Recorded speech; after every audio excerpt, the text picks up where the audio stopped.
We're live. Live. All right. Oh,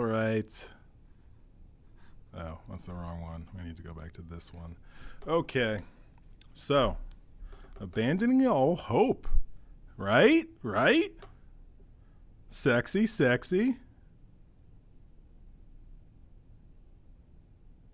Sexy, abandoning all hope. Take that hope and abandon it. We're abandoning all our hope. So, if you're watching this video, it's entitled Abandon All Hope. What does that even mean? What are we even talking about? Why would I want to abandon all my hope? Well, we're going to get into that, folks. We're going to get into that. So, there is a book that I'm going to read from entitled When Things Fall Apart by Pema Chödrön. Pema Chödrön was a student of Chogyam Trungpa, who, if you've known me for more than a week, I'm sure you have heard me mention Chogyam Trungpa.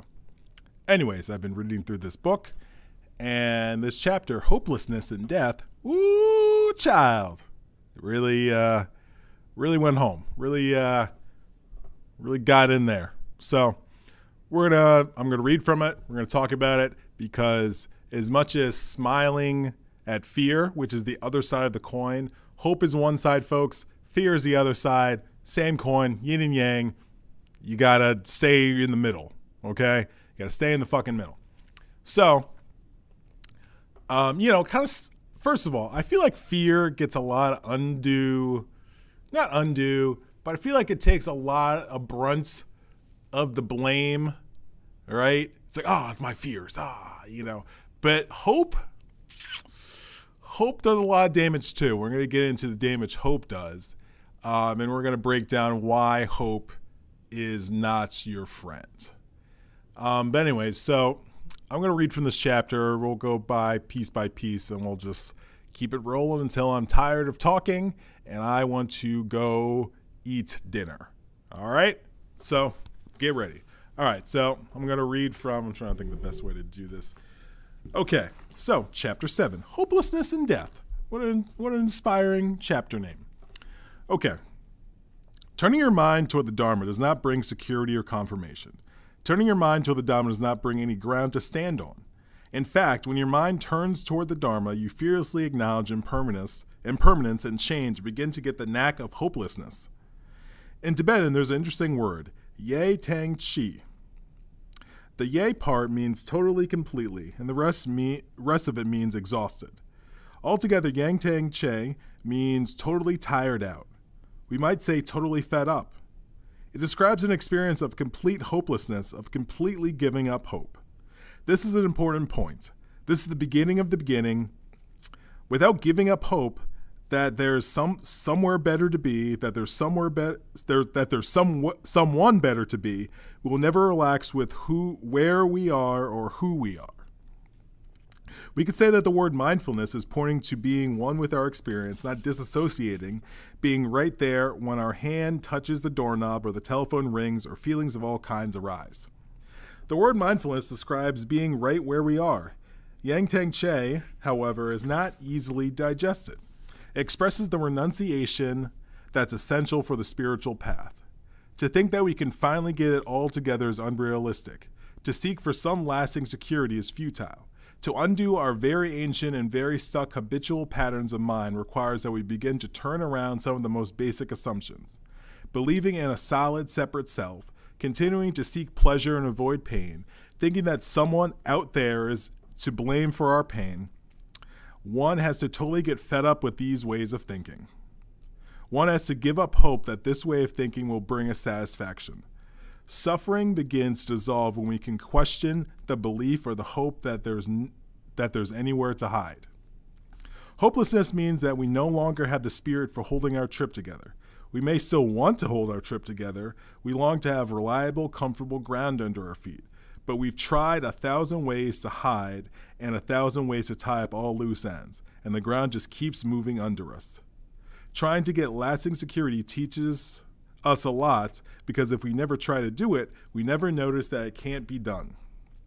Turning our minds towards the Dharma speeds up the process of discovery. At every turn, we realize once again that it's completely hopeless. We can't get any ground under our feet. So I'll stop there. So when you hear the word hopeless, right, what comes to mind when you think of hopeless? This is hopeless, right? It's usually a very negative connotation. And that's, and this is probably like the third time I read this. I read it, and I read it for somebody, so I'm going to read it again. So I'm even further getting more and more insights as I read through this chapter. Anyways, so when we normally think of hopeless, right, or hopelessness, it's like, those poor people, those poor bastards, they're in a hopeless situation, right? It's usually all negative, right? Has there been a time in your life, assuming that you are not a devout Buddhist who's following a certain path, where you've heard someone use hopeless in a positive way? I highly doubt it, right? So in this situation, we're using hopeless to mean that it's like, we're giving up the normal way of looking at the world, right? And that's what she kind of mentions in that line where she says, one has to give up hope that this way of thinking will bring satisfaction, right? Because normally we're like, this is how my great-grandfather thought. This is how my grandfather thought. This is how my father thought. This is how I'm going to think. All these toxic ways of thinking, This is just the way we've been conditioned and trained of dealing with our reality, dealing with this matrix, right? But in many traditions, Buddhism being one of them, you got to just back the fuck up and look at the most basic thing, and most likely that most basic thing you have to look at, if not completely reversed, you have to look at it from a different perception, a different perspective, because the perspective that's out there in the mainstream culture of, well, this happens, this is how you want to do it. When this situation happens, this is what you want to think about. You want to do this, you want to do that, right? That shit's so backwards. Lots of times, most of the time, right? It's like that Samuel Clemens, aka Mark Twain quote, where one of my favorite quotes, where he says, if you find yourself on the side of the majority, it's a good time to sit down and reflect, right? Meaning if like you're going with the trends, it's like, who are you? What are you doing? What are you doing with your life? Going with trends? Ugh.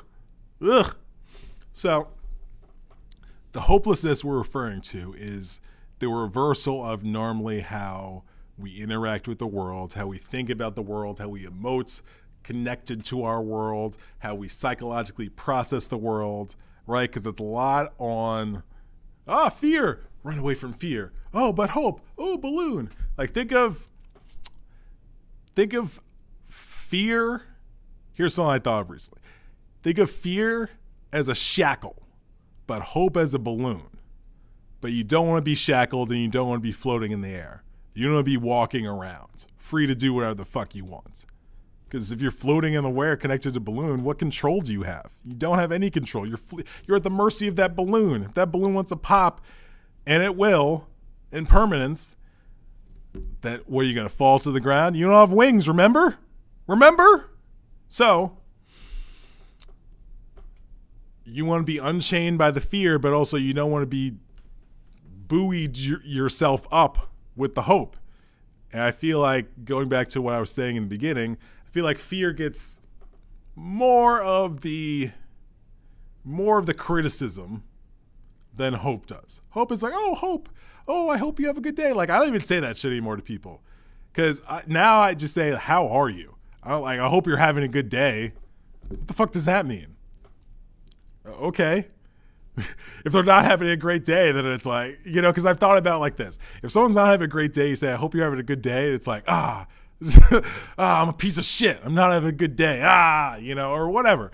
But I just feel it's such a dumb thing to say. I hope you're having a good day. I hope you're doing well. I mean, I get it. I get why we say it. And someone sent an email to me earlier today. It's nothing against that person, right? But I'm just going after the mindset of, what does that even mean? I hope you're doing well.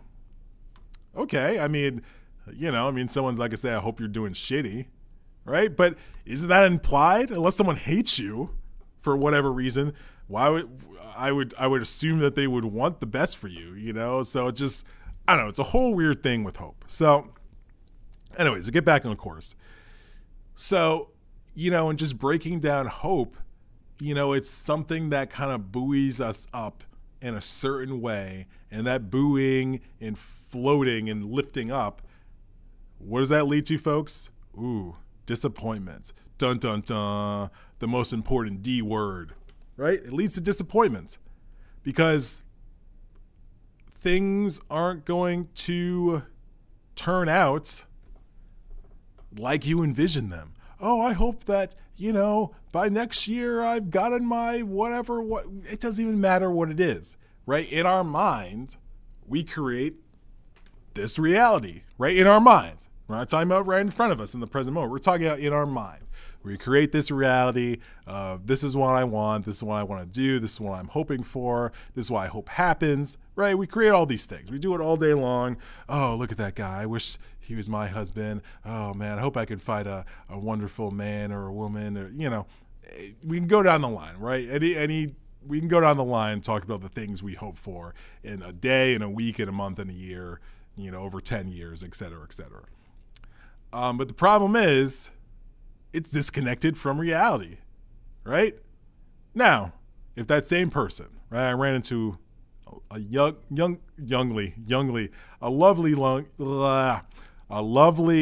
young woman when I was out walking downtown Hartford for lunch earlier. And, you know, after the interaction, we did the old sidewalk tango when it's like someone starts going this way, right? And then it's like, oh, they're moving. And like it's like you keep, you just do that tango on the sidewalk, right? And she laughed and she had a lovely smile. And, you know, that was that, right? You know, but afterwards I was like, oh, I should have flirted with her. I should have gave her my number, blah, blah, blah, blah, blah, right? Because I was operating on a hope. I hope that she's single, that she's interested in me, that, oh, she likes my smile too. Oh, she wants to go on a date, right? These were all hopes. And not that I necessarily articulate these hopes in this, you know, probably 20 seconds after this interaction that I had, but they were the underlying layers of what I was thinking about. Hold on, folks. I got to do something. Is that? It's saying my encoding is overloading. Let's hold on. I gotta check things out because I don't want poor encoding on my videos. That's not what I want.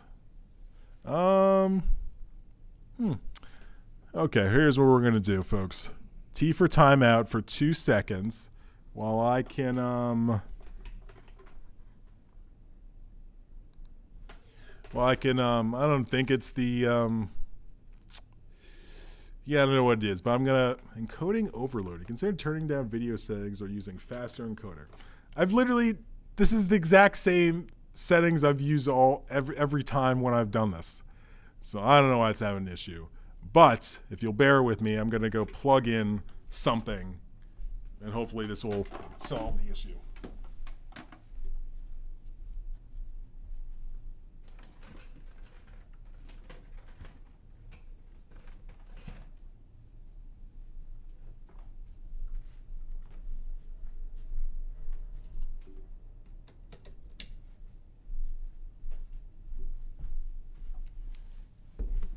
All right. Back to abandoning all your hopes, folks. I don't know why that encoding is overloading. Get it together, encoder. I pay you good money to not be overloaded. Anyways, aka Cloudette, they couldn't hang. Aka Cloudette, you came at the wrong time. I was plugging things in. So, you know, there's that. Anyways, back to abandoning all your hope. So we have all these hopes that are always floating around in addition to our fears, right? But I feel like, at least for me, it's a little bit easier to deal with the hopes or deal with the fears, right? And smiling at the fears and also, you know, kind of recognizing your fears and how they hold you back.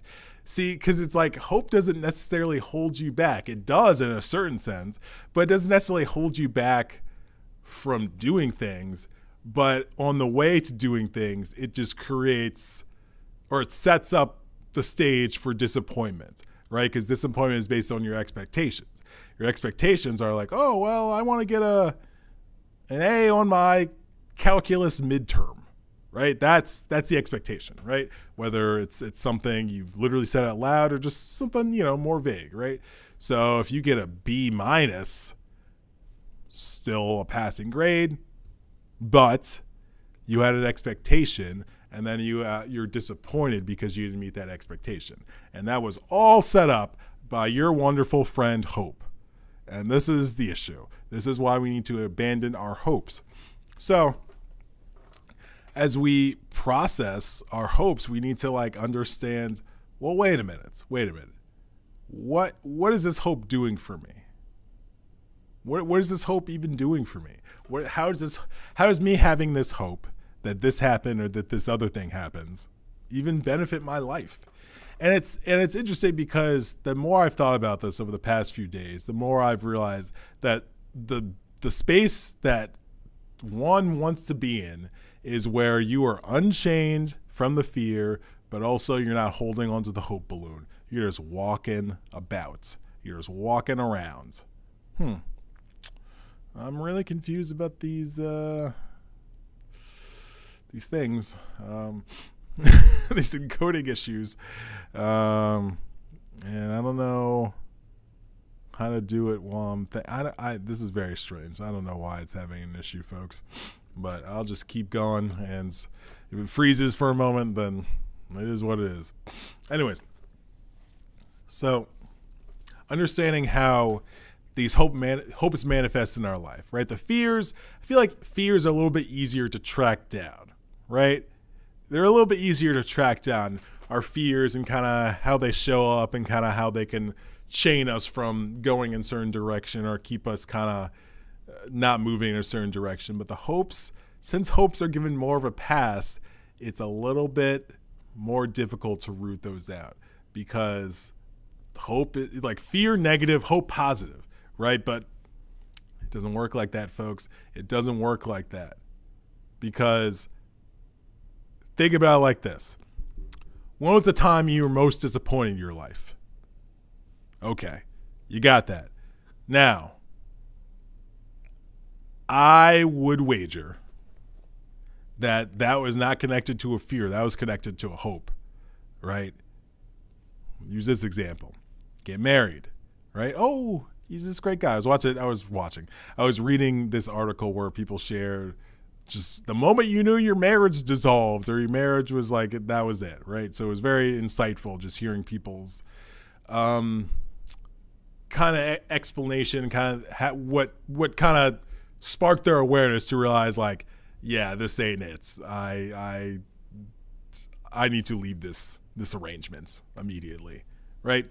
And so it was just very interesting to hear what people were saying, especially the ones who would talk about, oh yeah, before we got married, they were like this, shit was cool, right? Then it's after we got married, he started doing this or he didn't do that, and he was a completely different person.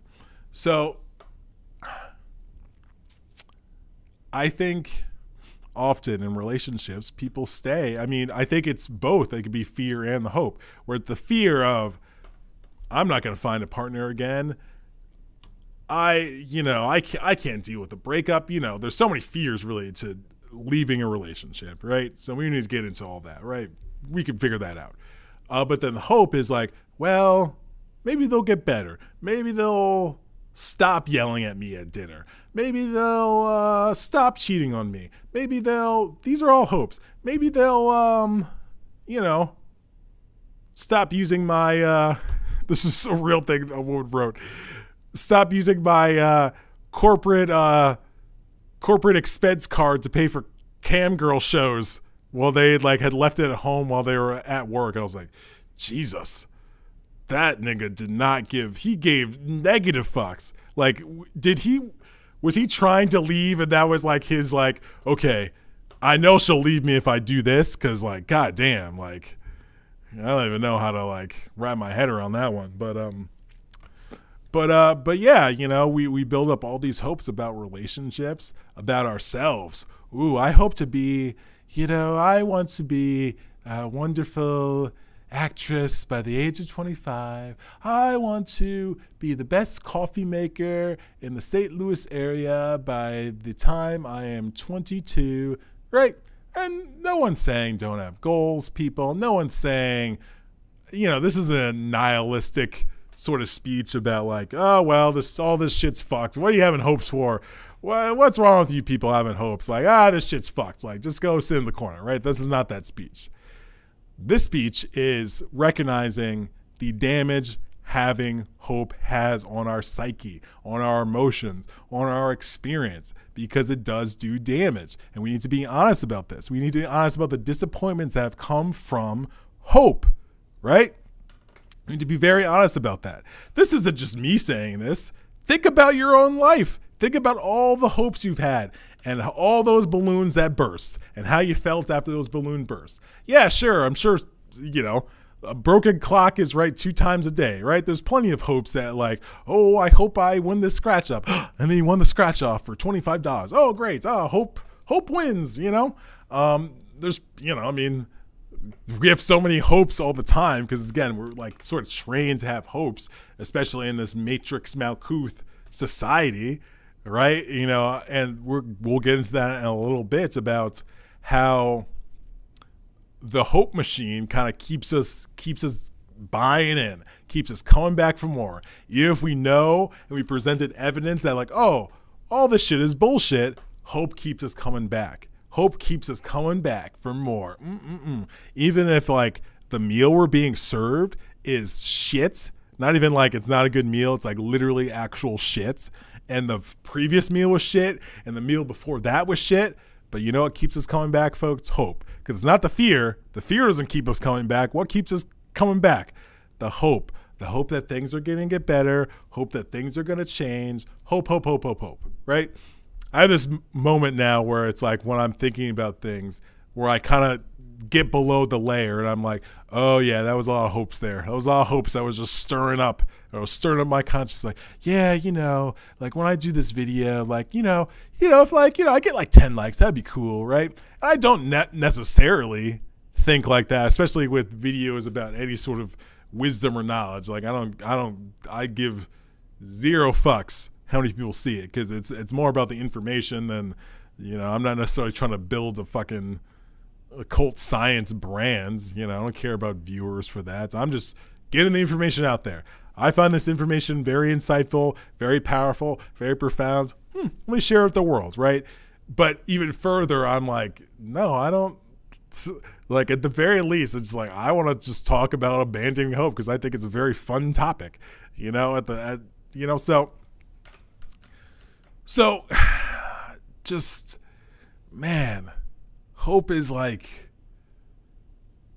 it's like a sexy person, a sexy man or a woman who is like, ooh, hey, is that Hope? Oh, yeah. Oh, Hope's got a new outfit, right? But deep down, they're a serial killer. That's what hope is.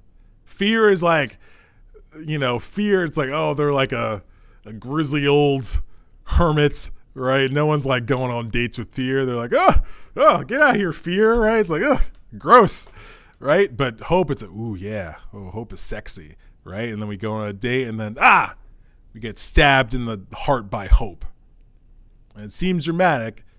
Tell me I'm wrong. Tell me you haven't been disappointed over and over again in your life by hope, right? By not even by hope, because that would be an out. That would be blaming hope by you creating the hope, you falling into the trap of the hope, you accepting the reality that hope created. Because no one said you have to believe like, oh yeah, I had these hopes. Like, oh, no one said you have to believe your hopes, your dreams. And I'm sort of laughing because this is just a funny conversation to have, right? This is just a funny topic to pontificate about because it's like abandon all hope. It seems so extreme. It just seems so extreme. But in these times, extreme is sometimes what we need, folks. We need to do things reverse. We need to do things extreme. We need to do things backwards from how typically we are told to go about dealing with our existence. And we just try it out. Abandon hope for a week. See how you feel. Because listen, not that I was like fully on the hope balloon, but it was like, you know, we're still out there. You know, I've been dealing with the smile at fear for a while, right? That concept about like, fear. Let's smile at it and run right at it, right? And recognizing these fears when they come up and just getting closer to them, not moving further away, right? So I've been working with that, which that's a Chogyam Trungpa book in and of itself called Smile at Fear. So I've been working with that. But the hope part of it, I'm sure it's been brought up in other books. I'm sure I've read it other places, but didn't really give it much thought, right? Because like, we need to work on these fears. These fears are the big issue. They're holding me back, right? Which is true to the extent, right? That's why when we smile at fear, we're gonna be like, hey, what's up, fear? You know what I'm saying? Yeah, we could be friends with fear, right? Even though they're a grisly old hermit living in the woods in a van, or maybe just in a tent, or maybe just out there all natural, just laying down on the ground. The point is, folks, hope unduly gets a pass. Because again, society has us just hopped up on hope, almost addicted to hope, you could say. So I'm going to read more from lovely Pema, and we're going to keep going because she gets into that addiction. Okay, so the difference between theism and non-theism is not whether one does or does not believe in God. It is an issue that applies to everyone, including both Buddhists and non-Buddhists.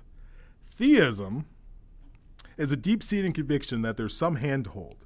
If we just do the right things, someone will appreciate us and take care of us. It means thinking there's always going to be a babysitter available when we need one. We're going to come back to the babysitter thing because that's a very important point. We are inclined to abdicate our responsibilities and delegate our authority to something outside ourselves. Non-theism is relaxing with the ambiguity and uncertainty of the present moment without reaching for anything to protect ourselves. We sometimes think that dharma is something outside of ourselves, something to believe in, something to measure up to. However, dharma isn't a belief. It isn't dogma. It is total appreciation of impermanence and change. The teachings disintegrate when we try to grasp them. We have to experience them without hope. Many brave and compassionate people have experienced them and taught them. The message is fearless. Dharma was never meant to be a belief that we blindly follow. Dharma gives us nothing to hold on to at all. Non-theism is finally realizing that there's no babysitter that you can count on. You just get a good one and then he or she is gone. Non-theism is realizing that it's not just babysitters that come and go. The whole of life is like that. This is the truth, and the truth is inconvenient. Woo! So, babysitters. That's what hope is, everybody. It's a babysitter. Our addictions are babysitters. I mean, essentially, you could say anything outside ourselves, our mind, our heart is a babysitter, but even our thoughts could be babysitters, right? I remember I was working at this camp in New Hampshire, right? And I don't like rodents. I mean, who likes rodents? Who likes mice, especially if they're in your home environment, right? But anyway, so we were in these cabins. They were in the middle of the woods. It was like the summer camp for behaviorally challenged boys. And there was a mouse that, for whatever reason, liked hanging out where my bunk was. And, you know, like, I don't know, I was sort of freaked out. So, like, I don't know how accurate my perception of what happened was, but I felt like it was like crawling right by my bed. Like there were some upper rafters where it would crawl, but I feel like it was also crawling like right by me and shit, right? But this could have been just my fucking anxiousness and fear and just fucking all the fucking feelings in this moment, right? So I remember I was like, it was going to be a long day. It's like I needed to go to sleep. But at this point, I was just wide fucking awake and I didn't know what to do. And honestly, sexual fantasies in my mind helped me to just tune out scurrying around me and whatever the fuck was going on there, right? Because it was like a pretty quiet cabin, so it was pretty easy to hear a whole bunch of scurrying. But sexual fantasies like helped me to just kind of like, okay, yep. And it wasn't even like I was even necessarily like enjoying it too much, because it was like I understood why I was doing it, but it helped me to just calm down, relax, and eventually fall asleep at who knows what time, right? But it was a babysitter, right? It was something, because ideally, what was this mouse going to do? It wasn't even a rat. It was a mouse, right? But, these are the things we got to deal with, right? And the smile at fear thing, you know what I'm saying? I should have fucking stood up on my bed and be like, hey, what's up, mouse? Or just like, oh, hey, mouse, I was not ready to do that, clearly. But, because you could say me kind of being like, oh, man, no, this is happening. That made it worse. That made it worse in my perception and my reality the more I was pushing it away, And not to say it would have been easier if I had been like, oh, this mouse scurrying around, let me just go to sleep. But it would help, right? Because I wouldn't, it's the idea of there's a video where it's this monk and he's talking about pushing things away, right? He has this necklace and he talks about like, he pulls the necklace toward him. And he's like, when he brings something towards you, right? If it's like, ooh, yeah, I love, whatever the case may be. It's like, I love this thing, right? You want it, so you bring it towards you, right? It's like, ooh, you pull it towards you, right? But it starts here. So you set up the circumstance for it to swing back away from you. And similarly, right, if, there's this thing in front of you and you're like, oh, I don't want that. And you push it away, you create the circumstance where now it'll swing back towards you, right? And this is the problem we run into. We're always pushing away things we don't want, and then they swing back to us. And then we're pulling things toward us that we do want, and then they swing away from us. And we're always in that push and pull, right? And you could even say that's hope and fear, right? Oh, yeah, hope. Give me that. Fear. Oh, no. Hope. Oh, yeah. Oh, fear. No. Right? We're always in that back and forth. Yin and yang, up and down, left and right. We're in just that constant cycle. And staying in the middle with the pendulum, right? Understanding that these things go in rhythm, right? They go back and forth. They go into rhythms, right? That's how a pendulum works. Understand that happens the same thing with us and the things that we choose to bring toward us, choose to push away. We're setting into motion a rhythm with them. And so, to use my mouse example, I was setting forth, and there was other times later in the summer. This was like the first time it happened when there was a mouse there, and I was like less freaked out, but I wasn't a happy camper. Ha ha ha ha ha. Anyways, so when we are just, oh man, we're always looking for a babysitter. I think that's such a beautiful way of putting it. We're always looking for that babysitter. Right? The babysitter could be smoking cannabis. The babysitter could be looking at porn. The babysitter could be watching reality TV shows. The babysitter could be this. The babysitter could be that. And there's nothing wrong with doing these things, obviously. There's nothing wrong with watching reality TV. There's nothing wrong with smoking cannabis. There's nothing wrong with eating a pie. Right? There's nothing wrong with these things. It's just when they are used as babysitters, we have to recognize that they're being used as babysitters. They're being used because there's something going on inside of us, around us, connected to us, that we're like, I don't want to be here for this. Babysitter, where are you? It's time to put me down for my nap. I don't want to deal with this. Babysitter, where are you? Right? And babysitter comes, and babysitter might be a bottle of wine. Babysitter might be a fucking line of cocaine. Babysitter might be sex. Babysitter might be masturbation. Babysitter might be a hoagie. Yeah, a hoagie. Babysitter hoagie. I don't know why that sounds like a TV show. Babysitter hoagie. The new episodes of Babysitter hoagie. I don't know why it's a detective show. I don't know. I have no idea why in my brain it's a detective show, but it's a detective show. The Babysitter Hoagie Mysteries. You know what I'm saying? It's like Babysitter Hoagie. It's like we got 3 murders in Hoagie City, and the mayor wants them solved today. Can you do that? It's like, psh, I'm babysitter Hoagie. What? Can I do that? Chief. It's always a chief. It's always a chief. It's never like a lieutenant. It's always like, listen, chief, babysitter Hoagie's got this on lock. All right? Babysitter Hoagie, the new mysteries. And coming up, Babysitter Hoagie Academy.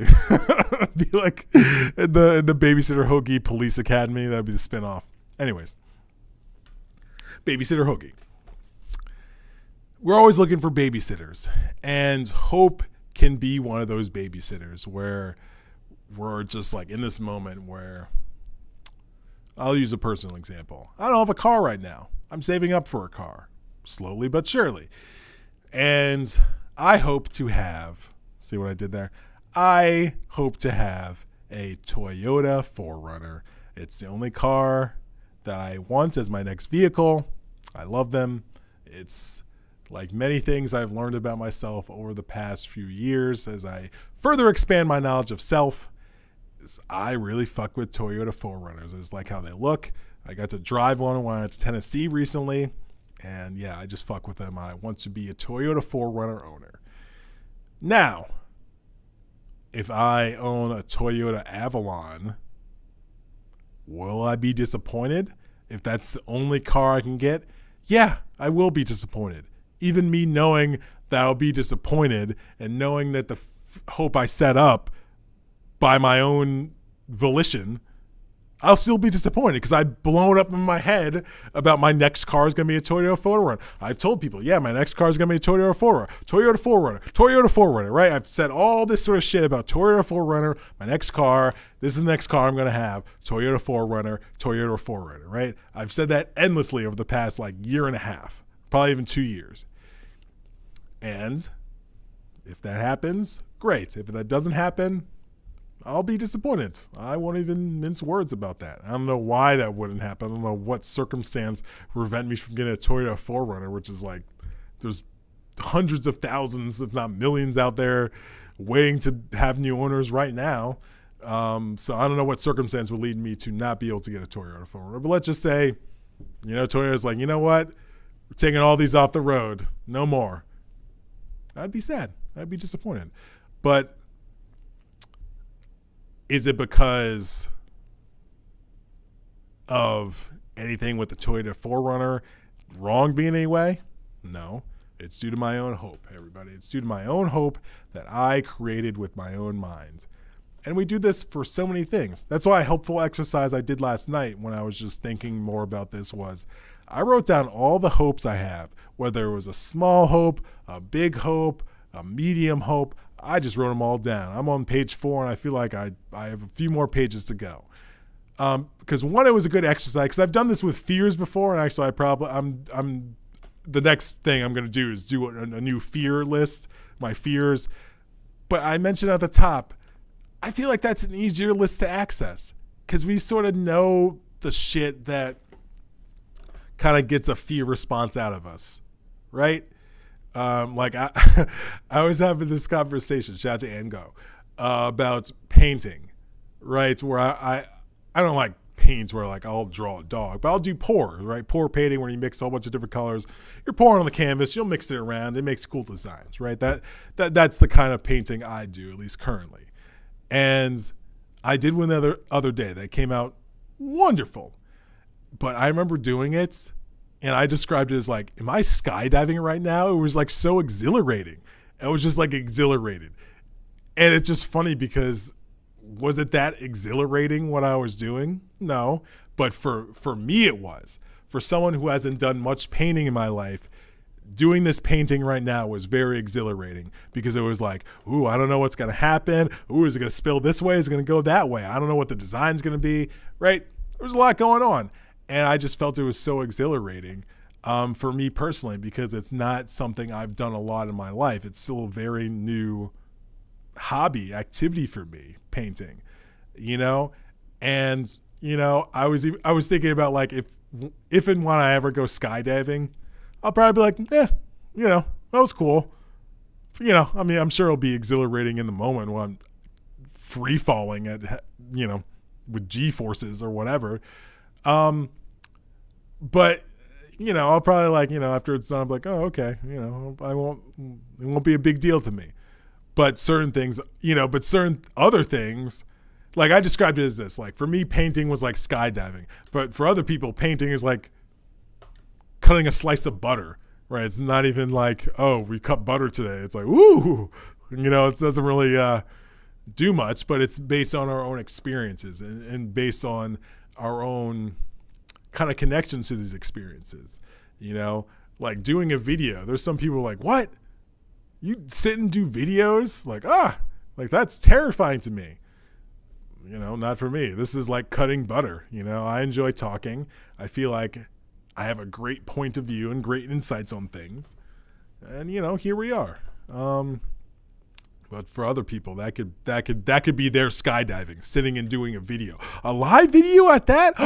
Oh my God, that could be their exhilarating, fear-facing moment, is sitting down and doing video. But again, if they go to actually skydive, they'd be like, whatever, no big deal. And these are our personal differences when it comes to stuff. And I don't remember the connection with all that with hopelessness, but hopefully and you can figure it out on your end. I can't do all the work for you, people. You got to do some work on your end. I'm just bringing up the topics. You got to figure it out, okay? So I don't know where I was going with all that, but we'll just keep going, okay? So,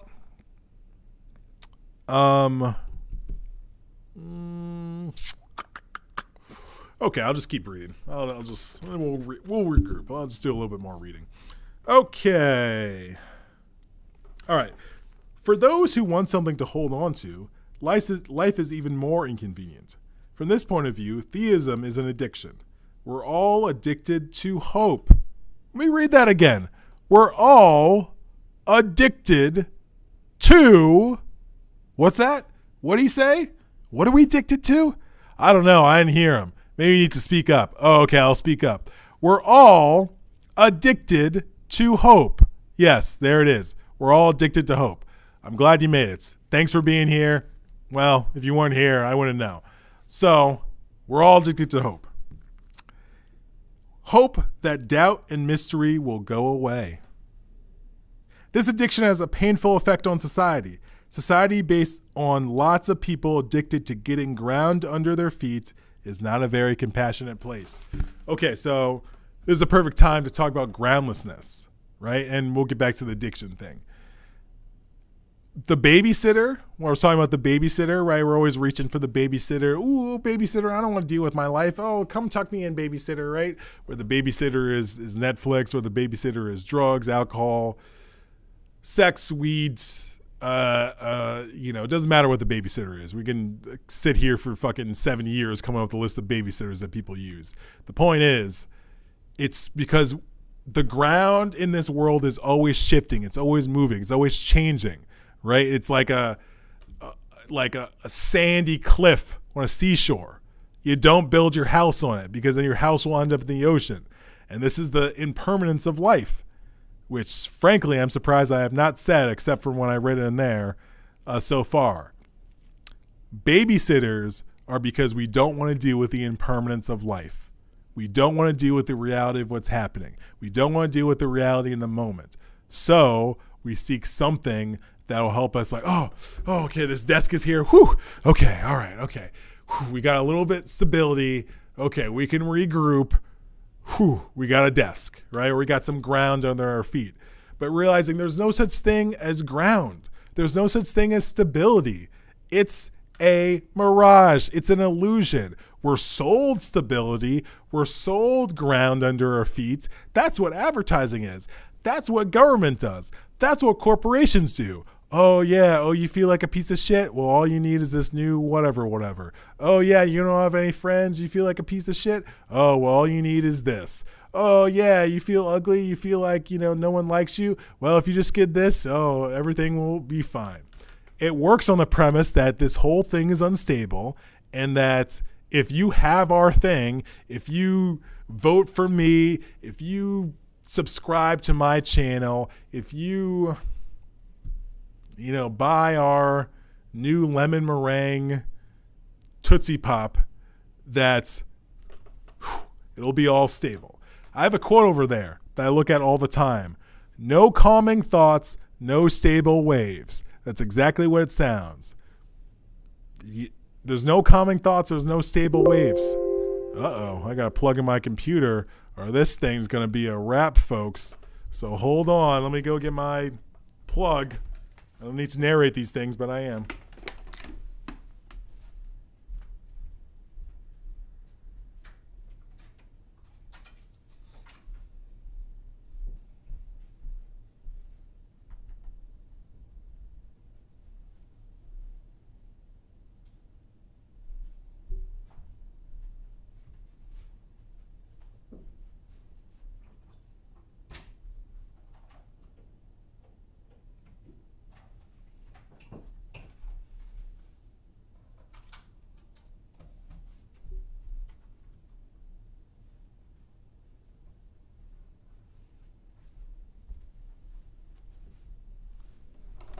All right. Instagram, I got to say, you're slacking here. I don't normally do a whole triple live where I'll do Facebook and YouTube and then on my phone. But I was like, you know what? These Instagram niggas need to hear this too. And y'all keep popping in and leaving. Y'all can't handle the smoke. Holding on to your hopes. That's sad. Sad. Holding on to your hopes. Get it together. I grabbed him by the hope. Yeah, I went there, folks. Yeah. Anyways, let me drink some water while we're here. So, marketing, all that sort of shit, it works on you feeling like the ground is shifting, which it is, right? The sooner you accept that fact in your life that there's no, like, oh, yeah, oh, shit's cool now. That's why, you gotta really, the more you can deal with just uneven floorboards, right? Quote unquote, metaphorically speaking, the more you will thrive in life. Because even if it doesn't look like the floorboards are moving, they're actually moving. And if you just are always under the kind of guiding principle that shit is shifting even when it's not shifting, then when it does finally manifest and the shift is complete or at a phase where you're like, oh shit, this shit has shifted, you won't be so caught off guard. You won't be so like, oh my God, Susie left. Oh my goodness, what are we going to do about the Johnson account? She was the lead one. But it's Susie could leave any day, any moment. You have to be ready for it. You have to be ready when it happens. And don't think Susie's going to be there forever. Don't think you're going to be there forever. Things change, things shift. And so, again, bringing it back around to hope, the hope is going to be used to kind of oh, you want some ground? Oh, hey, here's some hope. You know what I'm saying? But that's just, to go back to my analogy with the shackle and the balloon, the shackle keeps you grounded in fear, but the balloon keeps you floating away in hope. Neither's better, neither's worse, but you just want to be walking shackle-free, balloon-free, walking about, living in the space between hope and fear. And dealing with your babysitters. Stop calling your babysitters, okay? Right, geez, they babysitted you once in 2003, and now you're hitting them up in 2022. You're goddamn near 40 years old. You still need a babysitter? Oh, my goodness. Get it together. Get it together. You goddamn babysitter needers. But that's what it is. It's just, think about it like this. In your day, right, in just today, just look back at your day, how it started. Think about all the things you did because you wanted to get some sort of ground under your feet, right? I'll use myself as an example. It's the first thing I do when I wake up after I snooze 7 times. Meditation. And, even with this, I had to work on releasing my hopes related to meditation. As an occult practitioner, as an occult scientist, meditation is if I was planning on going to the Olympics, it's like I need to know how to do the regular stroke. It's like you just got to know how to swim, and meditation is swimming. Here's an interesting quote for you. The mystic swims in the waters that the schizophrenic drowns in. Very interesting quote, right? Anyways, so, waking up every morning is like, going to the pool and doing some laps. And, to further progress with my spiritual and occult path, meditation, it's like not even like, should I meditate? Should I not meditate? Like, I don't know. Maybe I don't need to meditate for improving my spirituality. No, no, that's why I say now, if you're listening to an occult teacher, spiritual teacher, and the first thing or the second thing they've said to you isn't meditation, and they don't bring up meditation, they don't tell you about meditation, they don't talk about the importance of meditation, they're a fraud, and they're probably not meditating, and I trust their insights generally. If they're an occultist, spiritual teacher type, if they're just like an engineer, and they have a YouTube channel about like making your own clocks, I mean, I'm sure meditating would assist in that, but I don't, I look at that differently. But an occultist, a spiritualist, oh, you got to be meditating, or you're not going to have any insights. You're not going, what the fuck is going on? You'll be more confused, right? So, so I meditate, but it's like the hope that it will help me be a better occultist. It'll help me be not necessarily become a more spiritual person because I meditate, but it'll help my spiritual faculties by meditation. And now I would say this is true, and based on my experience over the years of meditating, but I need to deflate that balloon, right? It's like the idea of for the love of the game, which is one of my favorite ways to view just living life, right? It's like you're not doing it for the money. You're not doing it for the fame. You're not doing it for the occult groupies. You're doing it because you just appreciate meditation and you enjoy just the practice of meditation, and just you show up because you just want to experience it. You're not doing it because it's like, oh yeah, this is how I'll be able to do this, and I hope like once I've meditated for like a few more years, then I'll be able to do this and that, right? These are all the things that they've kind of died down, because I'm just like, just worry about sitting and meditating and setting a timer for 15 or 20 minutes, and that's all you need to focus on, and your breathing, right? Don't worry about, if I keep this up by 2025, I hope to, be able to, summon the Dark Lord, during my meditations, right? No. Just, we need to keep it simple, folks. Keep it simple. What's in front of us? Oh, meditation. What do we focus on? Meditation. What are we doing during meditation? Nothing. But yeah, just, man, we have all these hopes. So I was just getting to the point about just all the things we do in a day that is under the intention of, this is going to make me better. This is going to make me a better person. This is going to make me better at my job. This is going to make me better husband, wife, father, partner, XYZ. It doesn't really matter. But these are the intentions of why we'll do certain things, because we have a certain hope connected to them about, if I do this, then, that should lead to that. And that aligns with my hope. And I'm glad for that,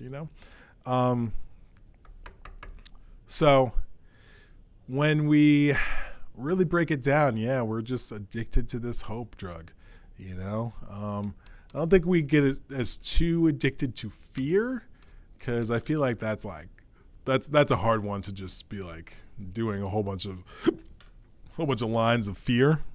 But hope, it's like, again, fear is like some crazed, semi-crazed hermits out there in the woods.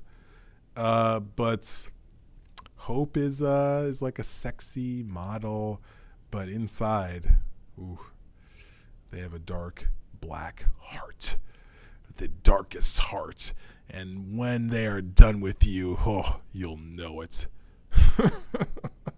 I'm using hyperbole here, people, but again, I feel hope has really been given a pass throughout the years, throughout the centuries, and It's enough of it already. It's enough. We need to abandon the hopes and get the fuck out. Now, let me keep reading. Then I'll get to my Matrix Malkuth Society hope part afterwards. Okay, so the first noble truth of the Buddha is that when we feel suffering, it doesn't mean that something is wrong. What a relief! Finally, somebody told the truth. Suffering is part of life, and we don't have to feel it's happening because we personally made the wrong move. In reality, however, when we feel suffering, we think that something is wrong. Great point. As long as we're addicted to hope, we feel that we can tone our experience down or liven it up or change it somehow, and we continue to suffer a lot. And that is, man, it's that sort of thing where it's like, yo, women don't look at me. I'm not getting enough dates, right? Oh, well, it's like, well, I just need to like eat better and go to the gym and that sort of thing. And these could be valid, logical things that one could do. It's like, okay, well, if I want to be more attractive to women and whatever the fuck, it's like, well, let me take better care of myself so I, am more physically attractive. I feel more confident. Right. It all makes sense. Right. And there's nothing against this logic. There's nothing against wanting to better oneself. Right. But it's like when it's tied to the hope, that's where the issues come about. When I was at the gym on Saturday, thinking about all this, I was like, yo, I had to release the hope that I will have an amazing body in the future. Right. It's like 6-packs, abs, like just looking amazing. Right. That's what I'm going for. Right? Because, who doesn't want to look better for the ladies? Am I right? And the fellas. Wink, wink. That's why I was watching this video with this Buddhist monk talking about people going to the gym. He's like, health, my ass. He didn't say my ass, but he's like, what a crock. Like, you're doing it to get laid more, right? He just cut right through it, which I've recognized like, yeah, health and getting laid more.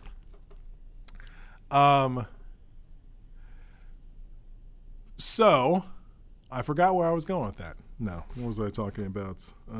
Addicted to hope. Better ourselves. So, inherently, yeah, if you're like only able to do 10 push-ups and you work at it, you do 25 push-ups in a month, that's great. That is wonderful. But just do it without the hope, right? So, I was saying when I was at when I was at the gym over this weekend, I was like, yeah, I need to release my hope about like having an amazing body and all this sort of thing. And I was like, oh, okay. But it's like I'll still go to the gym. It doesn't mean like I stop going to the gym. I've abandoned it all. No more gym, no more exercise. Fuck all this shit, right? I don't have that stance. That's a very nihilistic sort of stance, like what I was mentioning earlier, where it's like, oh, this is all shit. Let's just disavow it all. Let's abandon it all. No, we're just abandoning the hope. The activity can stay, right? But the hope related to the activity, the hope related to go to the gym, the hope related to me exercising is what I need to burn, bury, get rid of, make friends with, then burn, bury, and get rid of, right? But still go to the gym, still exercise, but do it from a place where it's like, for the love of the game. I enjoy exercising. I enjoy pushing my body. I enjoy working my muscles and building up a good sweat. That should be enough. But hope's got to come in there. Hope struts in there. Got some new heels or maybe some new construction boots on. And look at that outfit. Hope strolls in there like, hey, what's up, big boy? Oh, you exercising? Let's tie some hope to that exercise. Yeah. I hope you, you get the point. You get the point here. But, yeah, it's like just popping all those balloons, you know what I'm saying? But keeping the activities, keeping what you do, not just keeping ourselves chained to the corner. It's like, I'll never look good, right? That's like the fear reaction, but also being like, yeah, but this summer I'm going to look this way, right? Because I've done this before. And then you know what, folks? When it got to that point in the summer, I didn't look how I wanted to look. And it was, what's the word? What's our favorite word? Disappointing. That's not our favorite word, but it was disappointing, right? And, this is the issue with hope. It just sets up our disappointments. And then we will beat ourselves up because of these disappointments, and we'll call ourselves all sorts of names, and we're like, what's wrong with me? Why couldn't I have looked this good on this date when I said it 7 months ago for the summer? Like, what's wrong with me, right? I would say just setting up the hope, that just sets up a certain parameter around whatever you're doing.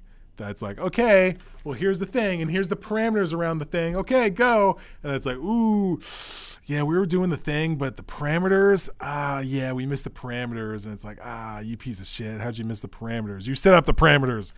Right, and it becomes a whole lot of issues related to our hope and the hopes we set up in our mind. So it becomes an addiction, right? It becomes an addiction. That's why it's like, man, I see it much clearer now when it's like something new comes along and then just instantly it's like, okay, and then I hope for this, and then that. I hope for it's just like, whoo, it just takes off, and at least in my mind, but many of our minds, I mean, like that's why it's like the funny thing, like the classic thing they always say about women, women will just like they're always like fall in love so quickly and that sort of thing. What? I mean, dudes normally don't want to admit to this sort of stuff, but I am someone who I'll fall in love quickly with very little evidence and very little very little context to support it, because it's just a hope and a wish and a prayer that I just like, oh yeah, and then yeah, and then she'll stop and she'll get a smoothie and I'll be there, and then like we'll talk about the smoothie we got, and then this, and then we'll go on a date and I'll bring her to the smoothie place for our first date, right? Just we create this whole thing. So it's like I get that, but I'm like, that's not just women. I do that so much, not as much as I used to, but that was definitely where it's like, man, like I feel like sometimes these women can hear the stories I'm crafting in my mind because they're so loud. But yeah, it becomes a cycle where we're just addicted to this hope, because it's like, ooh, hope. Oh man. Is there peppermint in that hope? Oh man, I love peppermint hope. Right? It becomes an addiction. Like any other addiction, it becomes just a cycle. And then when the hope balloon is popped, disappointments, what happens? We create more hopes to deal with that disappointment. Oh my God. And around we go. So Instagram, you got to get it together. I'm wise to just end this live, because it's like y'all don't even care about abandoning hope. Y'all don't even care about abandoning hope. Facebook and YouTube, even though I have no idea how many people are watching now, they care about abandoning hope. But Instagram, they don't care about abandoning hope. They care about being addicted to hope. And that's the issue with society, is that we're addicted to hope, and it's not cool, okay? Stop making hope. Stop trying to make hope a thing. It's never going to work. That's my new line. Stop trying to make hope a thing. It's not going to work. Anyways. The word in Tibetan for hope is riwa. The word for fear is dokpa. More commonly, the word ridok is used, which combines the two. Hope and fear is a feeling with two sides. As long as there's one, there's always the other. Ridok is a root of our pain. In the world of hope and fear, we always have to change the channel, change the temperature, change the music, because something is getting uneasy, something is getting restless, something is beginning to hurt, and we keep looking for alternatives. Woo! That was another one that really hit hard, because, people who tuned into this, right? Not if you're watching now, but who stopped in and they're like, oh, no.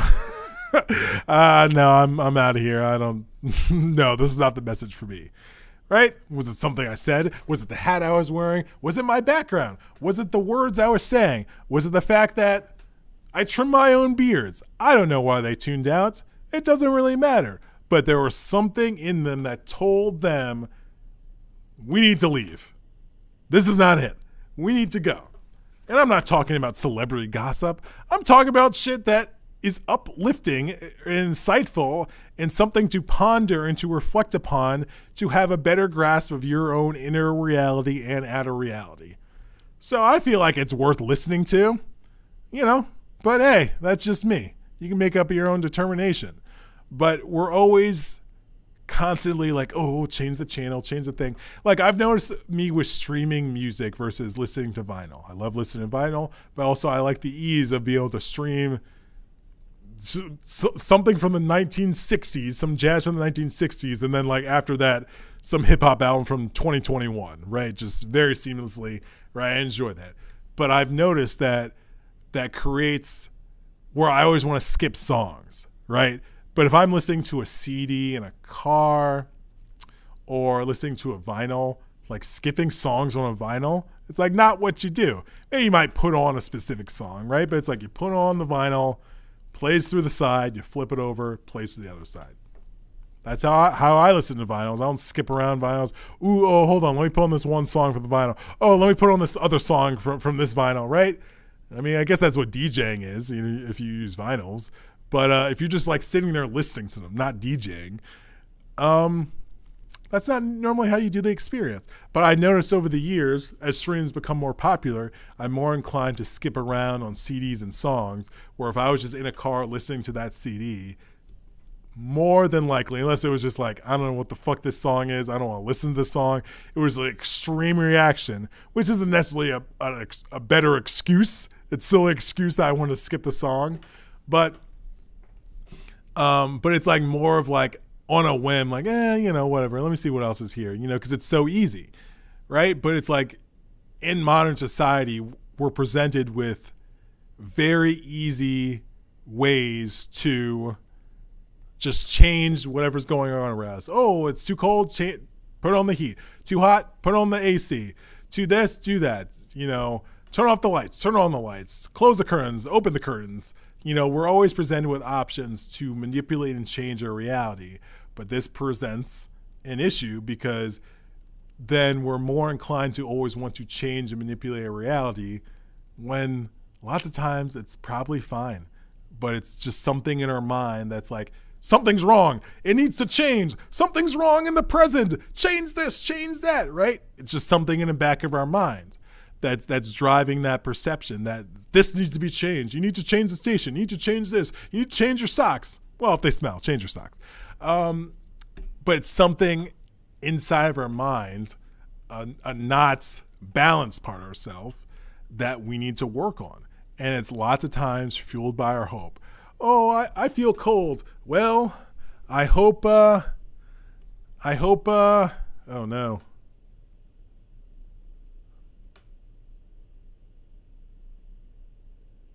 I don't even know why I came back to Instagram. I just got a message and, I hit it by accident, but well, maybe people were leaving because it was too dark. Let me try it like this. But whatever, you don't need to watch me. Just listen. Just listen, folks. Anyways, I'm being too hard on you, Instagram. I know you've had a hard life, Instagram. You're raised in the projects. You were raised by your grandmother. Then Facebook bought you. That must have been tough just in and of itself. Your grandmother was like, hey, Instagram, I still want to see you. It's like, Grandma, I'm owned by Facebook now. We can't talk. It's part of the agreements. And Grandma's crying. Grandma's crying because her baby boy she raised, Instagram, is now owned by Facebook, a multinational company. So I've been too hard on you, Instagram. Hopefully some of y'all will tune into this later, but if not, I don't really care. I have no hopes tied to people tuning into later. But if it happens, it happens. If not, whatever. Anyways, moving on. So, oh no. Oh dear. Okay. I don't even know if people on Instagram can hear me. Whatever. My tripod broke. Like I have a thing on a tripod that will hold a phone or whatever. And it broke. I have no idea how it broke. It was fine. And then it wasn't fine and it broke. And so I would have done that. But yeah, here we are. So anyways, I've spent enough time talking about Instagram. Although I am getting hungry, but there is one last part I have to get to. Yeah, I don't remember my train of thoughts before all this Instagram being raised by grandmother and the projects talk. But anyways, Oh, yeah. Yeah, we always want to change shit around. We're always like, oh, yeah, this, yeah. You know, and I recognize this as someone who occasionally consumes cannabis. It's like, well, why do I need to consume cannabis? What is it about this moment that it's like I need to change? I mean, necessarily come up with the answer. I mean, it's, you know, it's a relaxing herbal thing that one can consume. But, you know, Qigong is also relaxing. Meditation is also sometimes relaxing, occasionally. Meditation shouldn't be relaxation all the time, because if you're going deep into meditation, shit should be coming up and not pleasant, flowery, beautiful things. It should be like, oh, nigga, remember when this happens? Oh, yeah, it's back. Right? And it's like, you know, you could explore and like, okay, what's going on here? Why did this come?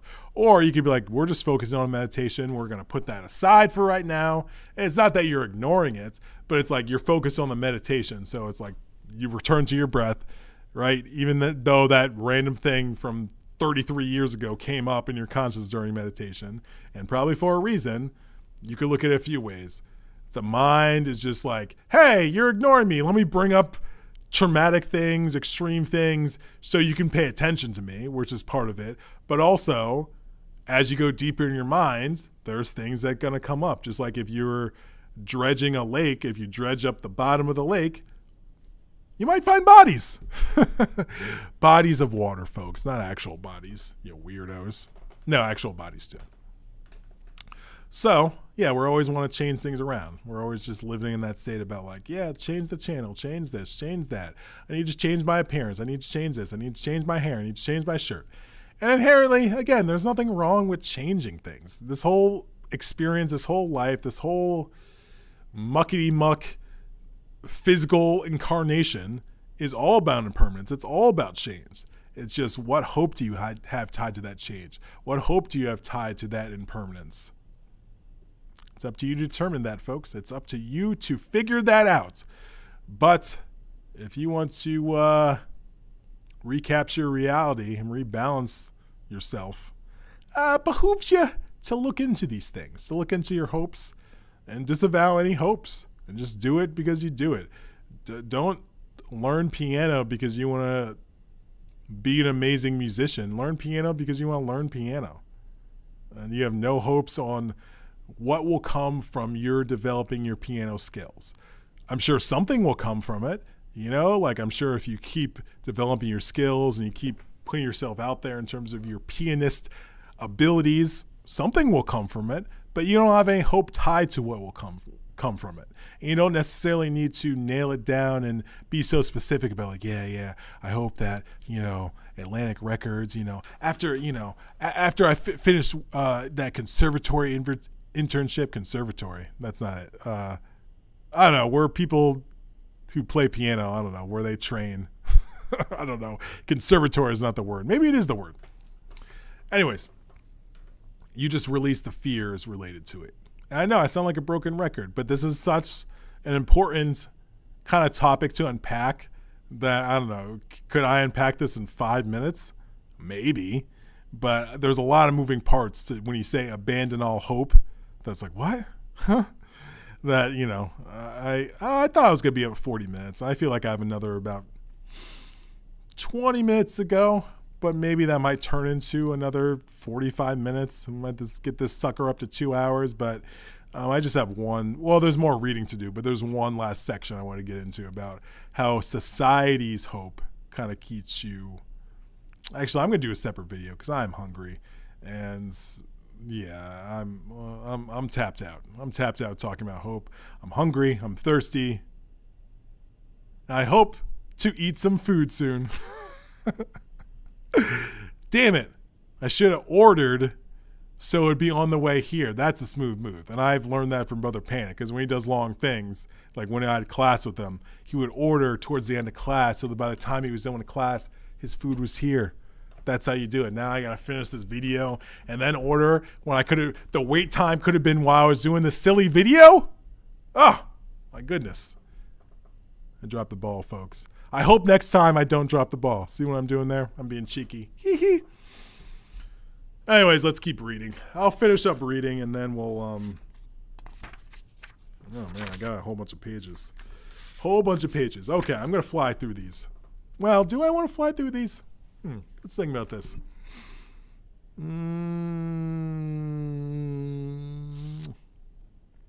Do I want to fly through these? No.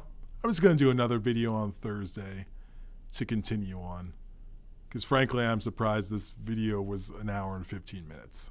I did not see that coming. I thought I could get through this in 40 minutes, but apparently that's not the case. So I'm going to do another video on Thursday, a part 2 on this, and I'll keep reading from this book. Again, When Things Fall Apart, Pema Children. Great book, highly recommended. A lot of nuggets, a lot of interesting insights. It's well worth the probably $5 it is online used. So that's it. Abandon all hopes. I'll be back on Thursdays. Back on Thursdays. So abandon all your hopes and pop all those balloons, people. Abandon all the hopes, but keep doing what you want to do, but just abandon the hopes around them. So, all right. Peace out. Bye. I was hard on you yesterday, Instagram. Let's make sure all this other shit's working. Instagram. Let's make sure all this other shit's working. Okay, we're good. All righty.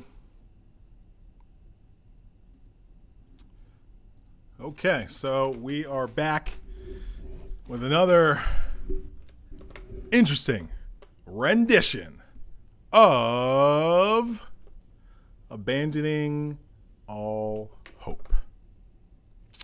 And I was going to do this on Thursday, but, in reality, I'm doing something Thursday evening. Ooh, what is it? I'm not going to tell you. And 2, with the passing of the brother Twitch, just some things I was thinking about off of that, I think interweave into this discussion about abandoning hope. So let's continue. So again, we are reading from this wonderful book, When Things Fall Apart, by Pema Children. And where did we leave off? So go back and watch the first video if you want to get some context, because stuff I'm going to talk about in this one that directly relate to that, like having babysitters, hopelessness, our addiction to hope, all these sort of wonderful things. So go back and check that out, because I'm going to reference things and you'll be like, what is he talking about? Go get this book too, or not, whatever. Okay, so we're going to continue reading, and then we'll get into other things. Hope and fear come from the feeling. Actually, no, let me go back. Let me go back, because we got to get some context. Redoke. Okay, anyways. In a non-theistic state of mind, abandoning hope is an affirmation, the beginning of the beginning. You can even put abandon hope on your refrigerator door instead of a more conventional aspiration like every day in every way I'm getting better. Which, that is so funny that she said that in there, because that is so true, because those are just hopes that you're getting better every day. It may not even be aligned with reality. Now, as an occultist, I'm with that affirmation, but as a Buddhist occultist, she makes a great point. And overall, you'll get farther abandoning hope than you will with an affirmation that you're getting better and better every day. Because that means every day you'll be getting better and better. But it's like, do you want to be getting better and better, or do you want to be in this present moment feeling great, or whatever the fuck you want to call it? So, but anyways, hope and fear come from feeling that we lack something. They come from a sense of poverty. We can't simply relax with ourselves. We hold on to hope. And hope robs us of the present moment. Ooh. We feel that someone else knows what's going on, but that there's something missing in us, and therefore something is lacking in our world.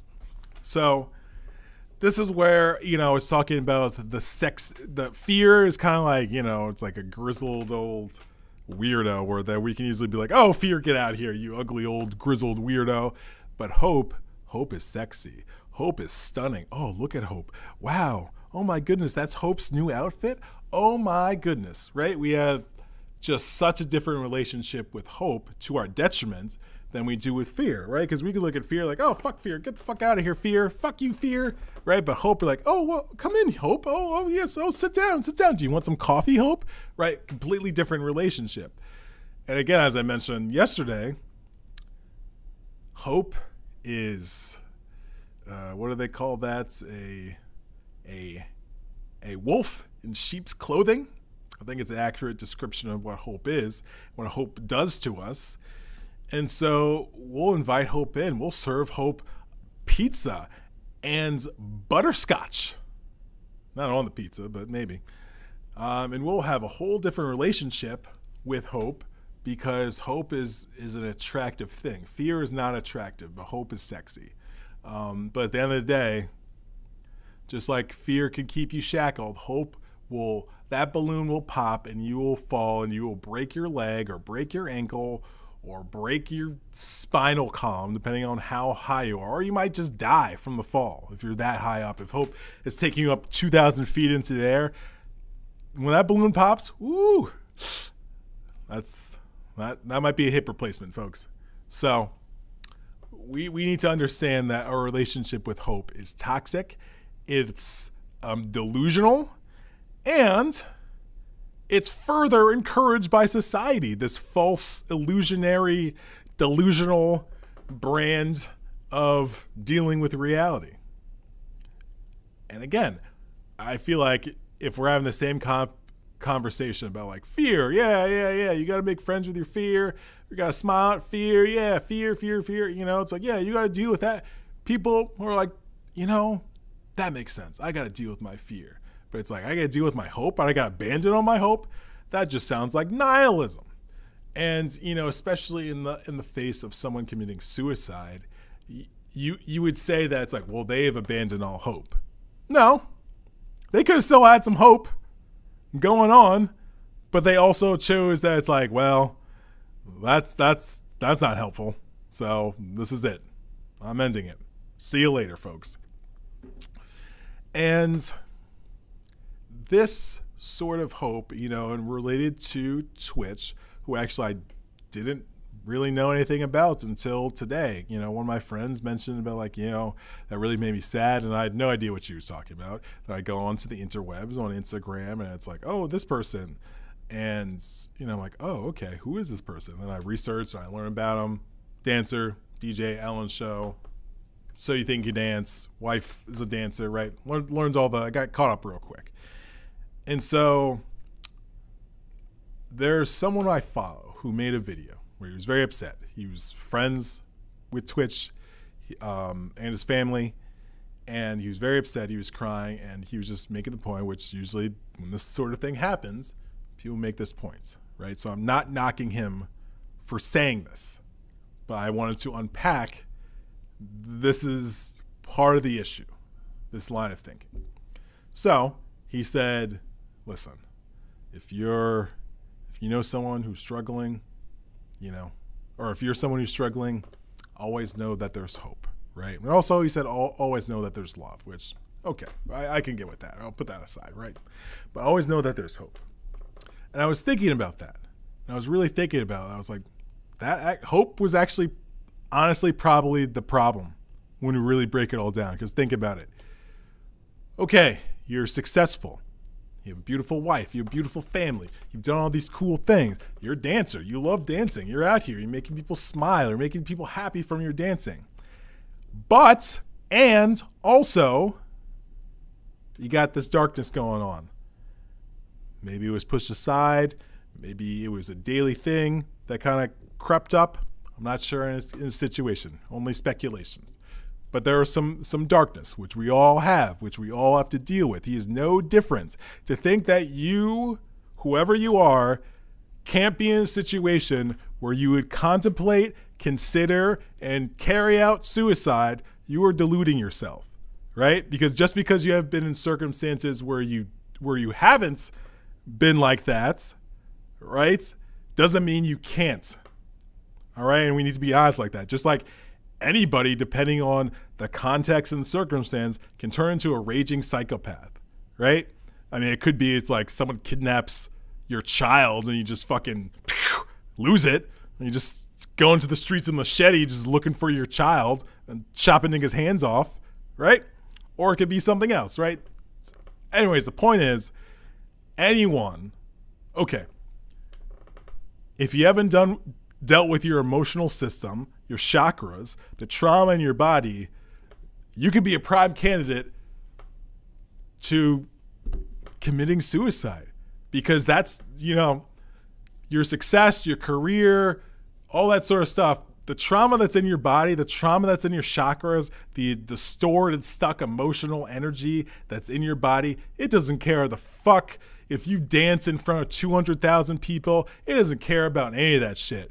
And it's just there. And it's just causing a muck of things. And certain things bring it up, certain things trigger it, certain things bring it out. But it needs to be dealt with. It needs to be balanced. It needs to be, what's a better word? Well, it just needs to be balanced. Who cares about a better word? Because it's there, and no amount of accolades or anything like that. And I don't know, I'm not saying that that's why he was doing these things, to run away from his darkness and his shadow. But, the hope that's like, well, once I have this, I'll be happy. Once I do this, I'll be happy. Once I experience this, I'll be happy, are all delusions, are all things we say to ourselves. Because lots of times when we get there, maybe it feels good for a moment, but then we're back to reality. We're back to how we always felt, or how we often feel. And it doesn't matter the money, doesn't matter the fame, doesn't matter the family, none of that shit fucking matters. It matters, but it doesn't matter if you're being consumed by your darkness, if you're being consumed by your shadow. And the hopes, and then it just creates, I was just thinking about, like, has a dance career, been on TV, done all this wonderful stuff, and no one's taking that away from him. But it creates a dynamic where it's like, well, why aren't I happy? I have all these things. I have these wonderful people in my life. I've had these wonderful experiences, right? Like, well, why aren't I happy? Why am I still upset and sad? I shouldn't be. Then it's like, oh man, what's wrong with you? You're still sad. Like you were the DJ on the Ellen Show. You danced on this. You did that, right? And then it further keeps adding layers, right? And it's like, well, I hope that I can, overcome this. And it's like, yeah, I do have a beautiful family, right? But, the trauma, the stuck energy in our chakras, it doesn't give a fuck about hope. It doesn't give a fuck about your greatest hopes. It's just going to be there and doing what it does, holding you back, holding you in a certain space, holding your mind in a certain space. It doesn't really matter. And so just the more I thought about it, it's like, I get it, where it's like, saying like, listen, you're struggling, there's always hope. But hope is the fucking problem, everyone. Hope is the problem. You don't think it's the problem because we're fucking pushed by society on hope. Fucking Obama's whole thing was hope. Literally. It was all about hope. Now, black people, I'm talking to you very directly right now. All that hope from Obama, how has your life improved? How has your life changed? You personally, I'm not talking about, oh, well, this in society has gotten better and this is, no. I'm talking about you. You. I'm talking about your direct experience. How has it changed for the better? Based on that whole hope campaign from Obama. And I'm not even picking on Obama. That's what all politicians do. They sell you on hope, and then it's like, they're like, well, whatever, we're not doing any of that shit. Or maybe they'll do one thing, right? How many of your lives changed, right? But how good did it feel? Like, ooh, a black person, hope, right? It feels good, right? It's the sexy man or woman. Ooh, they show up. What? They looked at me? The sexy man or woman named Hope looked at me? Wow, I feel so special. I feel so honored, right? But it's working on your ego. It's working on your ego because you want things to be better. You want your life to be better. You want your circumstances to be better. Who doesn't? I get it. I'm with you. I want my life to be better. I want my circumstances to be better. I want my body to be better. But we need to do it without the crutch of hope, without the addictive drug that is hope. And so to go back to finish off the Twitch thread on this, I was just thinking about, it's like, yeah, hope actually might be the problem. As much as it's like if someone's struggling with their mental health, right, you want to be like, hey, there's hope out there. That can lead to a cycle where just it further creates an issue in that person's mind. Because then it's like, well, why isn't this happening for me? These other people are happy, right? And they have less shit than me, and they're happy. They're not thinking about these suicidal things. But you know what, folks? Appearances are illusions.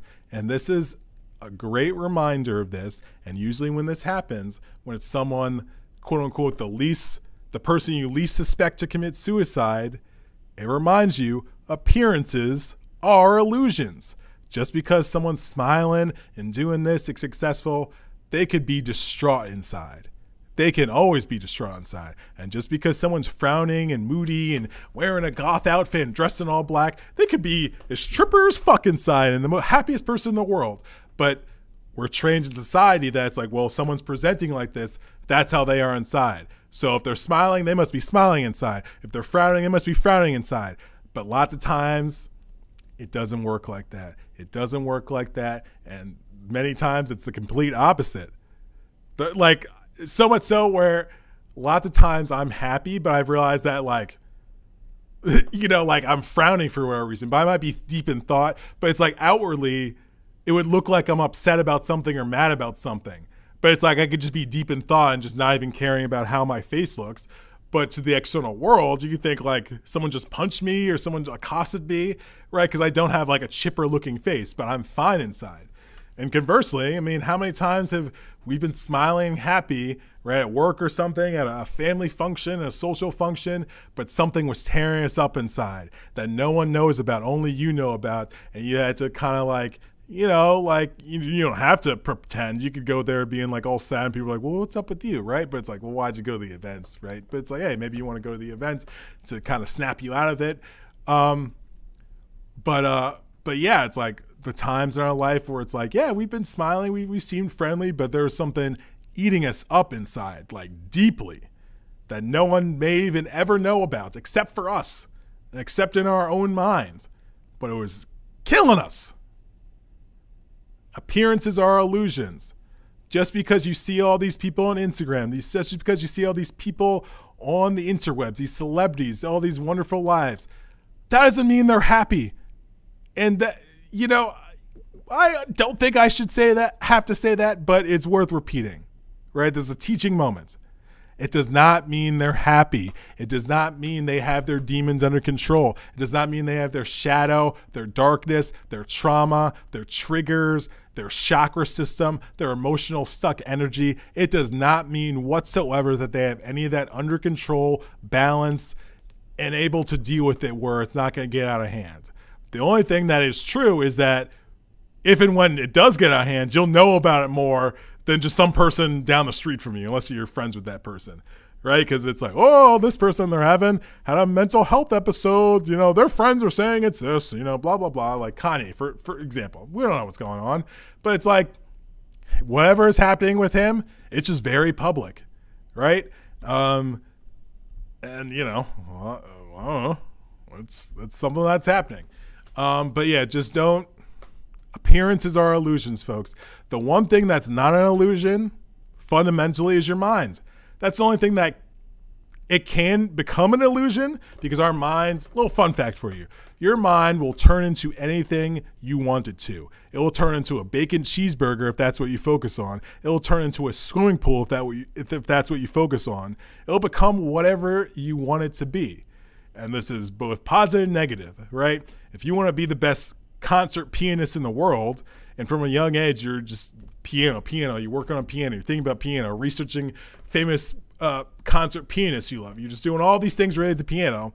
At some point, I was thinking about this. At some point, if there is some sort of microscope that can look at someone's brain to like a very, very deep level, I'm sure there's something in there that just like, it just looks like a piano because their mind has become a piano. If not, the whole brain changes in the shape of a piano because they've transformed their mind into that.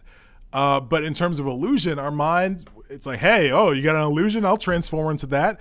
Oh, divinity? Okay, that's my native setting, so let me transform into that. But it's like, we could transform into some delusions and illusions. Yeah, we could do that too. It'll transform into anything you want.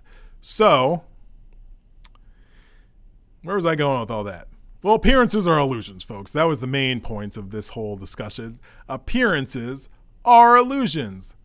Appearances are illusions. All appearances are illusions.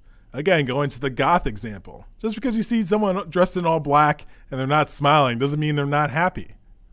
But we're conditioned to think, goth, sad. Smiley person wearing bright colors, happy. But I'm sure there's been plenty of smiley people wearing bright colors who have also committed suicide. And I'm sure there's been a lot of, that's a weird way to put it, but I'm sure there's been a lot of people who are goth and emo, who everybody's like, I don't know how long this person's going to be around, whether they say it or not. That's kind of like what's in their minds, who lived to the ripe old age of 79, right? And had no issues in their life, just wanted to dress a certain way. Appearances are all illusions, except for your mind. That's the one thing that you could say is inherently not an illusion. Malkuth? All this Malkuth shit? Society? The Matrix? You better believe that is fucking 900% illusion. And the more you buy into the illusion, woo child, the more you will just be further confused. Don't buy into the illusion of Malkuth. Don't buy into the illusion of your own ego and your own delusions and that illusion and delusion. Don't buy into that. And don't buy into the illusions and delusions that are brought to us by hope. Okay? I'm going to have to do a whole presentation about this because I don't know. I don't know what y'all niggas are doing out here with your hopes. But I hope, I hope you abandon all your hopes. If I have one hope, it's that you abandon all your hopes. Because, even if that balloon pops, it doesn't matter to me. That's on you. You're being led away and floating away by your own hopes that you've internalized, accepted, and, you're running with. And that's on you. I'm just trying to present a different message on that regard. So, anywho's, let's get back to Pema. Okay, rather than letting our negativity get the better of us, we could acknowledge that right now we feel like a piece of shit and not squeamish about taking a good look. That's the compassionate thing to do. That's the brave thing to do. We could smell that piece of shit. We could feel it. What is its texture, color, and shape? We can explore the nature of that piece of shit. We can know the nature of dislike, shame, and embarrassment and not believe there's something wrong with that. We can drop the fundamental hope that there is a better me who one day will emerge. Ooh. We can't just jump over ourselves as if we're not there. It's better to take a straight look at all our hopes and fears. Then some kind of confidence in our basic sanity arises. So, this is a good point to also go into, where it's like, yeah, we always want to leapfrog over ourselves. I'm guilty of it, just like the rest of everyone else, where it's like, the better me out there. That better me, the one over there, not this one. It can't be this one. This is not the version, but that better me, it's over there in the future. Better me. Yeah, you're just always like reaching for better me. Better me, where are you? We're always reaching for that better me, right? But that reaching, that's the hope, and that's what fucks us up. The better you is right now in this moment. That's the best you. Right now in this fucking moment. There is no other you. There is no other person. It's you in this moment. And if you you could say the better you is just you in another moment. That's the better you. But just creating this whole thing like, yeah, when I do this, then I'll be X, or then I'll do Y, or then this will happen. Hope, hope, hope, hope, hope. Illusion, delusion, illusion, delusion. It's just shit you say to yourself to make you feel better, that the ego is like, oh yeah, let's sprinkle some hope in here. Yeah, they need a little hope. Let's just sprinkle on some hope, and we'll get there, get them nice and wet and hard, and then when the disappointment comes, we'll skedaddle out of here, and they'll be like, what? They won't remember we set it up. But yeah, we don't want to look ourselves in the moments, right? Going back to babysitters, which Pema talks about, when we feel like a piece of shit, we're like, babysitter, come tuck me in. I don't want to look at myself being a piece of shit. Come read me a bedtime story, babysitter. And the babysitter could be anything. It could be, frankly, it could be drinking water could be the babysitter if you use it as escapist behavior to get you out of looking at yourself in the present moment, whatever is going on. It could be anything. Netflix, television. Netflix is television. Netflix, drugs, alcohol, sex, buying clothes. Inherently, there's nothing wrong with these things. They're all equal. There's no morality is an existence morality is something of this world. There's no like universal morality. What is that? What is universal morality? It doesn't exist. It's a human thing that was made up by religious folk to be like, oh, y'all niggas is a piece of shit. You need to do this, you pieces of shit. And then maybe you can go to heaven, right? Hope. Setting people up for hope. That's a huge thing what religion is. Well, if you follow these rules and you do this, then it's like, oh, well, hopefully you'll make it to heaven. If not, you'll burn in hell forever. Fear. The other side. And you have people fearing burning in hell and hoping they'll make it to heaven. Then you have people just fucking out of their mind because they're fucking how to deal not only with the shackles of the fear of what will happen if they don't aren't moralistically proper, right? So they're shackled by that, the fear of going to hell. Then the balloon. So it's like when people are drawn in quarters, when the horses like pull them apart. That's what religion is doing to people emotionally, psychologically. Right? The balloon, the hope of heaven is pulling them away, and then the shackle of fear is holding them down. So someone's got to give. A leg or an arm is going to come off. And, we don't want to, I don't know what's going on with that whole drawn and quarter thing, but, just religion, it sells you on hope. Just like I was saying about marketing and products and politicians, they're all selling hope, right? That's the drug. They'll put in some fear in there, right? To be like, oh yeah, these terrorists, these such and such, these people, coming from Mexico, the Russians, the this, the that, the people selling bad cheese, it's like, ooh, like, they'll sprinkle in some fear, but not too much, because you don't want to completely get someone like all like feared out, right? But you got to be like, hey, this is serious. Look at this fear. Did you know about this? Yeah, this is happening right on your block, right around the corner from you. So you should vote for me, right? So they sprinkle in the fear, but they largely sell the hope. That's their main drug. That's the main drug that they want to sell you on energetically, where it's like, yeah, I know the fear. Yeah, I know. I just told you about the fear. But this is why I'm here. I got the hope, folks. It's 2 for $20. Yellow tops, nigga. Yellow tops, nigga. That's what politicians do with hope, right? They sell the yellow tops, like yellow tops, two for $1. We out here, WMD. That's what politicians do. That's what corporations do. They sell you on hope. They sell you on the idea of you want the world to be better. You want yourself to be better. You want your community together. These are all hopes. And I got news for you. Until further notice, Malkuth, Earth, the Matrix is what it is, right? We need to get away from, like, I was even having a moment at my job where I took on a new role at this company I work for, right? And I'm doing different stuff now. I've noticed all these different things that I'm like, yeah, I should have a meeting with my supervisors about this and that, right? But I was thinking about it yesterday. I was like, or I just deal with the situation as is.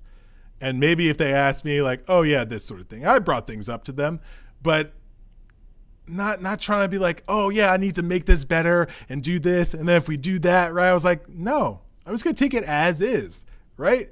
Is my job being hindered by any of the things on this list I was gonna bring up? No, it's not. Sure, things could run more smoothly, right? But are things being hindered if these things don't get accomplished? No, I would say not. And it's just my hope to create a better system, a better program that I was running on. And I had to check myself about that. I'm like, okay, well, I'm gonna fall back on this thing. I was gonna call a meeting and like have a whole list of things and like this needs to be done and blah blah blah blah. The more I think about it, I was like, no, it's fine. It's fine. I could deal with this as is, and it's totally fine. It works well enough. And maybe we'll get to a day. It's like, maybe in a month, it'll get to a point where I'm like, you know what? Actually, I do need to say something about this, and I'll do that. But it's something pressing that I need to bring up. But it's something that I'm like, I hope this program can be better. I want it to be better. So here are the things that I can do to help it be better. There's nothing wrong with that, but I had to realize like, does that need to be done? Do I need to do that? I don't think so. And so we're always in this battle of wanting to make things better. I mean, you could not want to make things better, right? For whatever reason, you don't think it's like, well, this shit's shitty. I don't want to make my life better. My life is what it is. You have many reasons why you don't want to make things better in the world or in your life. But we need to start really looking at, and I'm saying this as someone who went to school as a social worker, the egotism involved with making things better, right? I've said this before. I don't know, 75% of making the world better, making things better is probably directly out of people's ego and not as compassionate, not as empathetic, not as caring, not as kind as it's presented. Again, appearances are illusions. All appearances are illusions. I don't even like talking about cold science. Appearances are illusions. I don't even enjoy doing videos. I'm just doing this because someone paid me. No.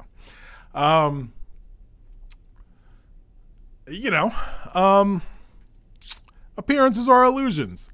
And so we just need to be honest with ourselves about, well, why do I feel I need to make this better? Have that honest conversation with ourselves. And often I don't feel like we do. We don't really probe that to a deep level of why do I need to make this better? Lots of times it's like, well, it's for the babies. It's for the children. Okay, I get that. How's that working out? I'm being callous, but I'm asking a question. How's that working out in Malkuth? Making things better for the babies. We've been saying that for generations.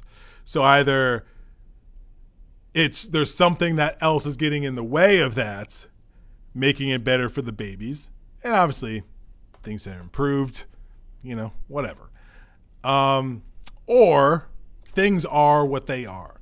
And we need to stop thinking about, well, the world would be better if.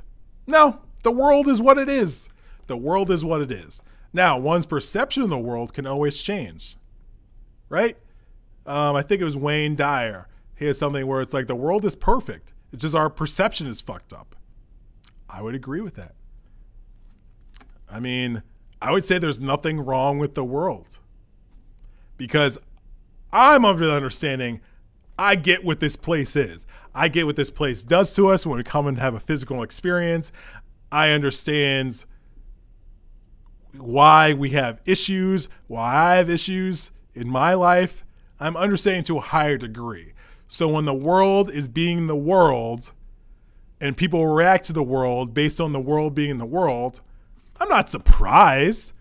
It can always take forms where I'm like, oh, that's an interesting new flavor of the world being the world. Like, oh, I didn't see that one coming, but that's usually how it goes. Like, oh, I didn't see that twist. But I'm not necessarily surprised when the world is being the world, right? When fucked up shit happens. I don't want fucked up shit to happen, right? But that's a hope. Fucked up shit is going to happen.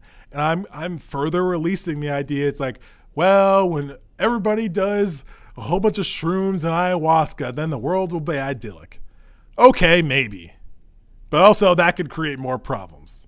It's a lot of assumptions that it's like, oh, well, I used to be like that. Oh, well, everybody just needs to do some shrooms. Or everybody just needs to do this. Everybody just needs to meditate, right? Maybe. That could help lots of people. Sure. But also create more of a mess. And that's not normally how we usually think of those things. We're like, well, when this happens, when we get the right people in office, I always love that. You know what? When we get the right people in office, man, they're gonna change this shit. How's that working out for you folks? I'm extra saucy and spicy today because, it's just so silly now. How's that working out? How many generations have you saying, oh, we need the right people in there? At what point are we going to admit that it's like that whole thing isn't what it is? Politicians, government, that whole thing is what it is. Doesn't mean every once in a while a broken clock can't get the right time, right? But we need to understand what that shit actually is. And again, they are hope drug dealers of hope. That's what society does, the Matrix and Malkuth, okay? And they sell you on that hope. It's like it's like the concept of, shout out to Gabor Mate, when you look at people who have become addicted to drugs, right, hard drugs, right? You look at their ACE score, which is adverse childhood experience, right? It's a sort of survey or assessment you give to someone, and it could be to the extent of, their parents split up, there was a divorce, right? There was a loss of a close family member, a friend, all the way up to violence, abuse, all that sort of stuff, right? Rape, all those sorts of things, right? So it runs the gamut. When they study these things, if someone had just a few of these adverse childhood experiences, like they were just thousands times more likely to become a hardcore drug user, a hard drug user. So it's like the fear, which is connected to trauma, right? Especially in the melanated minds, right? The fear and the trauma of just being a black person in the world, right? That will be tethered to the hope, right? They'll stroke on the fear, and then they'll be quick to be like, hey, oh yeah, you're traumatized, you're triggered, you're thinking about your fears. Oh, here's some hope. Here's some hope. Yeah, this will mellow you out. Just take some hope. Just take 2 hope pills, and you'll be fine, right? Just chill out. Take some hope pills. Big daddy government, big mommy government has got you. Okay, we have the hope. Okay. Look at us. Look at this plaque behind us, right? We're hope salesmen. This is what we know. We're hope scientists, okay? And this is the back and forth. This is the seesaw. This is the yin and yang that people get caught in. Thank God I don't fucking get caught up in that shit anymore, because that shit is exhausting. And I'm not saying I do have a better solution. Become an occultist. That's my better solution, rather than being a politicianist or whatever you want to call it. A political consumer. Become an occultist, right? And see far beyond that. Become a Buddhist, become a Taoist. You don't even necessarily become those things, but study those things. Study the occult path, study Buddhism, study Taoism, because them niggas would be like, yeah, illusions, folks. In their own different flowery ways, they'll come back to that point. It's like, that was an illusion. Oh, that too. Yep. Oh yeah, you deluded yourself with that. Oh yeah. So that's my solution. That's how I navigate that space. And I just when I see like, oh, this politician, whatever said this, did this, I'm like, oh, okay, interesting. That's funny. But I don't hold on to it like it's the bee's knees. Like, it's a revolving door. You know what I'm saying? Frankly, this is an unpopular opinion, but I hope Trump wins in 2024, because that shit would be hilarious. And nothing's going to change people. That's what you need to understand. And this isn't necessarily beating up on governments. They're there. It is what it is. You know what I'm saying? It's like a hammer. It has a job. A screwdriver has a job. Politicians, they have a certain job. Are you going to be mad at a screwdriver that can't hammer? You can be mad that a hammer can't screwdrive? No, you could be like, this is what those tools do. You use it for a certain task, and then you use another tool for another task, right? So I look at politicians as like, this is what they are. This is what happens. This is what they do. They're drug dealers of hope. It is what it is. I don't, it's no water off my back because, I don't even entertain the hope, the fear, the lies, the truths, the half lies mixed with truths. I don't entertain any of it. It's like watching like, ooh, what's on CNN politics today? Like it's a drama series. I don't look at it anything more than that. Real life, oh man, forget about it. It's like the most unreality illusion shit out there. But anyways, so this is what society does. It's a hope drug dealer, right? It sells you on hopes that you want to be better, hopes that life could be better, hopes that this and that and the other thing. But you know what? When you're snorting all those hope pills, when you're doing all those hope lines into your veins, you know what you're not doing? You're not being in the moment. You're not being present. You're not experiencing reality, good, bad, indifferent, ugly, disgusting, beautiful. Well, probably beautiful. You're like, oh, look at that. Oh, that beautiful thing. But, ooh, disgusting. Like, oh, where's the babysitter again? Tuck me in, babysitter. You're going to just float away with the hope and not deal with your reality. So let's get back to Pema. Okay, so this is where renunciation enters the picture. Renunciation of the hope that our experience could be different. Renunciation of the hope that we could be better. The Buddhist monastic rules that advise renouncing liquor, renouncing sex, and so on are not pointing out that those things are inherently bad or immoral, but that we use them as babysitters. We use them as a way to escape. We use them to try to get comfort and to distract ourselves. The real thing that we renounce is the tenacious hope that we could be saved from being who we are. Renunciation is a teaching to inspire us to investigate what's happening every time we grab something because we can't stand to face what's coming. Yeah, I'm going to keep going. Once I was sitting next to a man on an airplane who kept interrupting our conversation to take various pills. I asked him, "What is it that you're taking?" He answered that they were tranquilizers. I said, "Oh, are you nervous?" And he said, "No, not now, but I think when I get home, I'm going to be."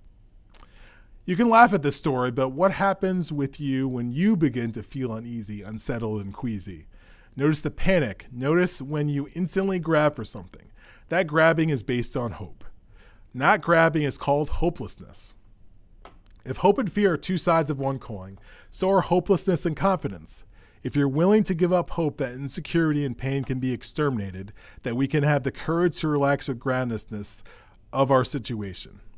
This is the first step on the path. If there is no interest in stepping beyond hope and fear, then there's no meaning in taking refuge. There's no meaning in taking refuge in the Buddha, the Dharma, and the Sangha. Taking refuge in the Buddha, Dharma, and Sangha is about giving up hope of getting ground under our feet. We are ready to take refuge in this style of teaching. Whether we feel completely up to it or not, it is like hearing something hauntingly familiar, like the experience of a child meeting its mother after a long separation. And yeah, like kind of that, I feel like that's lots of times what happens with, what do you want to talk about? Spiritual people going after spiritual teachers and things like that. Why does this only say 12 minutes? Interesting. Very interesting. Because this has been on for more than 12 minutes, so I'm not sure why it says 12 minutes on here.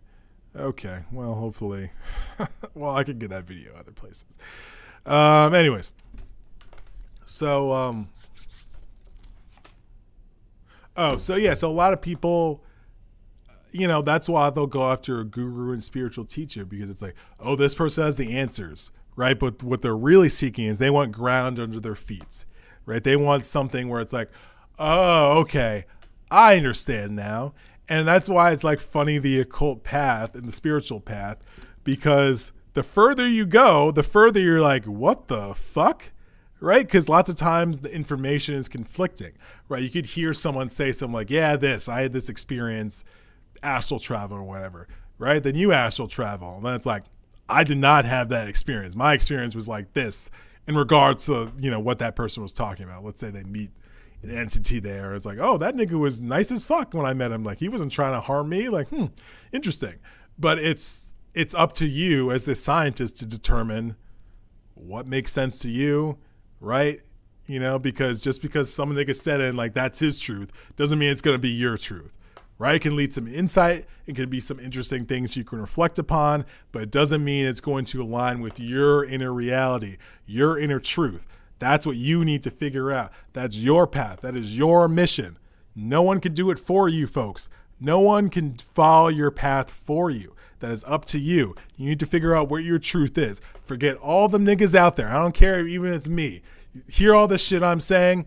Doesn't resonate with you? Fuck it. Throw it out. Sit back. Think about anything I said. And it's like, ooh, okay, I think about that. And then yes and. If you've ever heard of yes and in doing what's it called?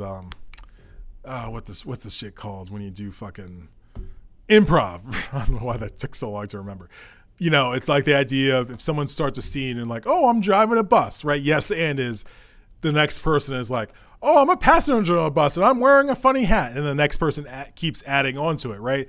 They accept what, the previous person set up and they add to it, right? In the same way, when I hear insights from other people, when I hear thoughts about topics from other people, and it doesn't necessarily even need to be yes and. It could be no and. It could be like, no, and I think about that this way, right? This is my insight based on that topic that person presented to me. Or it could be like, yeah, it's like, oh, I see what they're saying and I vibe with that. And this makes me think of this, or this further makes me look at it like this. And you expand whatever the idea that the seed was planted from that person, but the original idea was just sprouted off of this because you had an original idea in there, but it just took something kind of bringing it out of you for you to kind of see it and be aware of it, right? Nothing else. They didn't like give you an idea, right? They just were a catalyst for the idea to come out of you. Like, anything I'm saying, niggas and all sorts of texts and books have been saying for many, many, many moons and millennia, and I claim no ownership on it. I'm just a vessel. I'm just a talking mouthpiece who is so inspired to share my insights off of this information, my thoughts and reflections and feelings and perspectives on this information. But ultimately, it's up to you to figure out what is your truth, how this aligns for you, if it makes sense for you, and how it intertwines and interweaves with your life and your truth.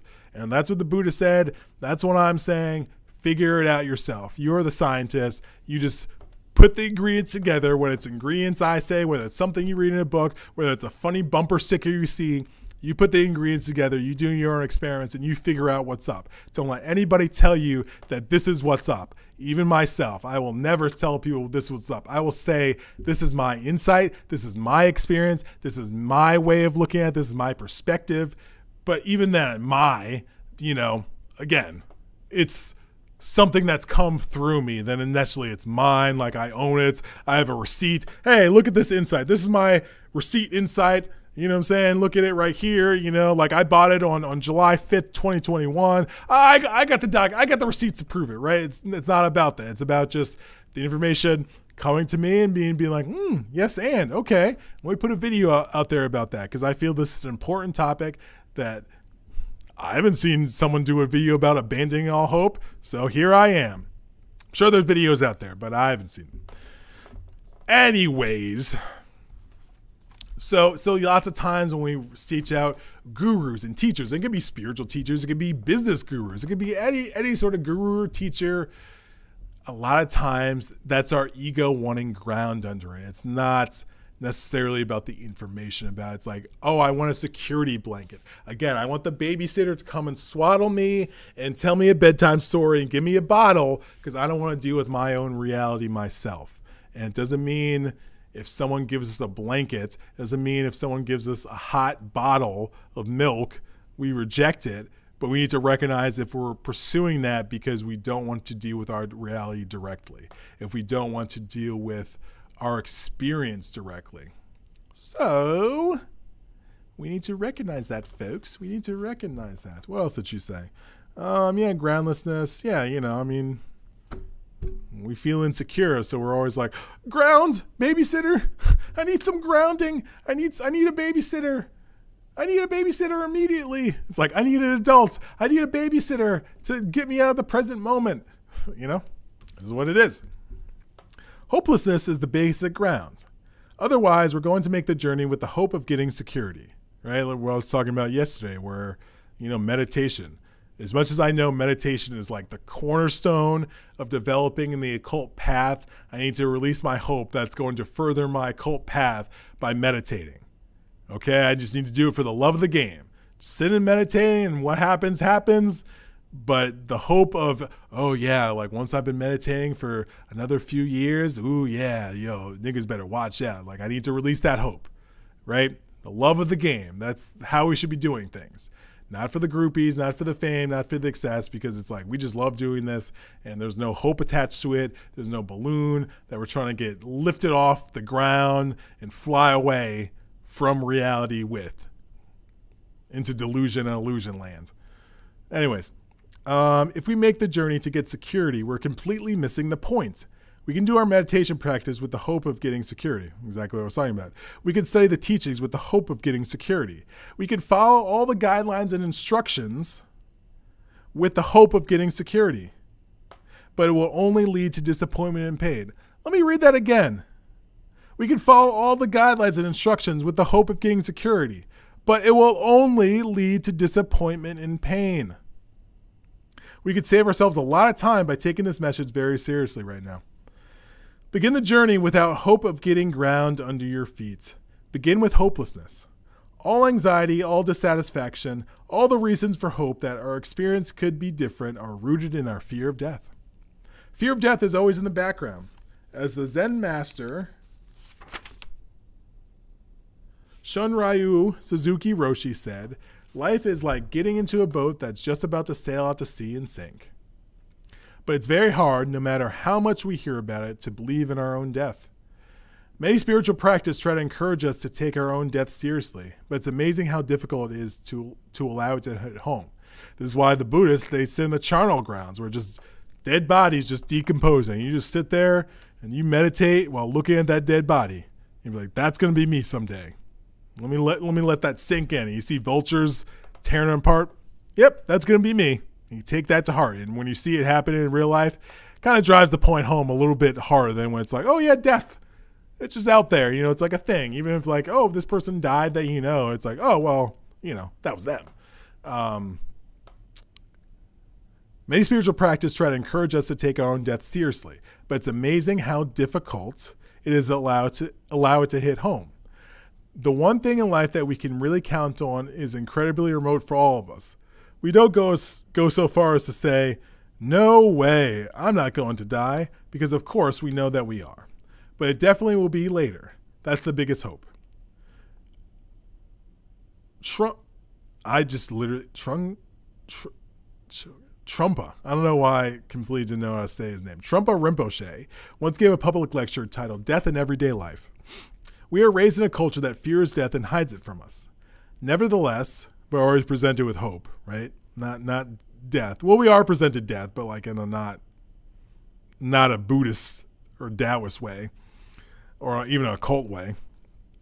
We experience in the form of disappointment, in the form of things not working out. That's why when you look at traditional cultures where shamans are involved and they do rituals just as a matter of going about their daily life, think about how they relate to death. Right, we could say they have superstitions, which they could. They could create some superstitions. If we don't bury this person, they'll come back and turn into a zombie and grab my butt. There could be so many superstitions that are built around it. But at the very least, a lot of traditional indigenous cultures are at the very least like, oh yeah, we'll see that nigga again. Like, he's going down the street. Oh, the other side. Oh, he's with Mitch Johnson on the other side. You know what I'm saying? It's not like death. He's gone. Yeah, in this form, but he's just transformed. He's just taken on a new form, right? It's like, oh, just got a new winter coat. Like, oh, yeah, that old winter coat. Yeah, no, it's like, it's summer now, so, or winter, whatever. Okay, we are raised in a culture that fears death and hides it from us. Nevertheless, we experience it all the time. We experience it in the form of disappointment, in the form of things not working out. We experience it in the form of hiding things, always being a process. Oh no. We experience it in the form of disappointments, in the form of things not working out. We experience it in the form of things always being a process of change. When the day ends, when the second ends, when we breathe out, that's death in everyday life. Death in everyday life could also be defined as experiencing all the things that we don't want. Our marriage isn't working. Our job isn't coming together. Having a relationship with death in everyday life means that we begin to be able to wait, to relax with insecurity, with panic, with embarrassment, with things not working out. As the years go on, we don't call the babysitter quite so fast. Death and hopelessness provide proper motivation for living an insightful, compassionate life. But most of the time, warding off death is our biggest motivation. We habitually ward off any sense of problem. We always try to deny that it's a natural occurrence, that things change, that the sand is slipping through our fingers. Time is passing. It's as natural as the seasons changing and day turning into night. But getting old, getting sick, losing what we love, we don't see those events as natural occurrences. We want to ward off the sense of death no matter what.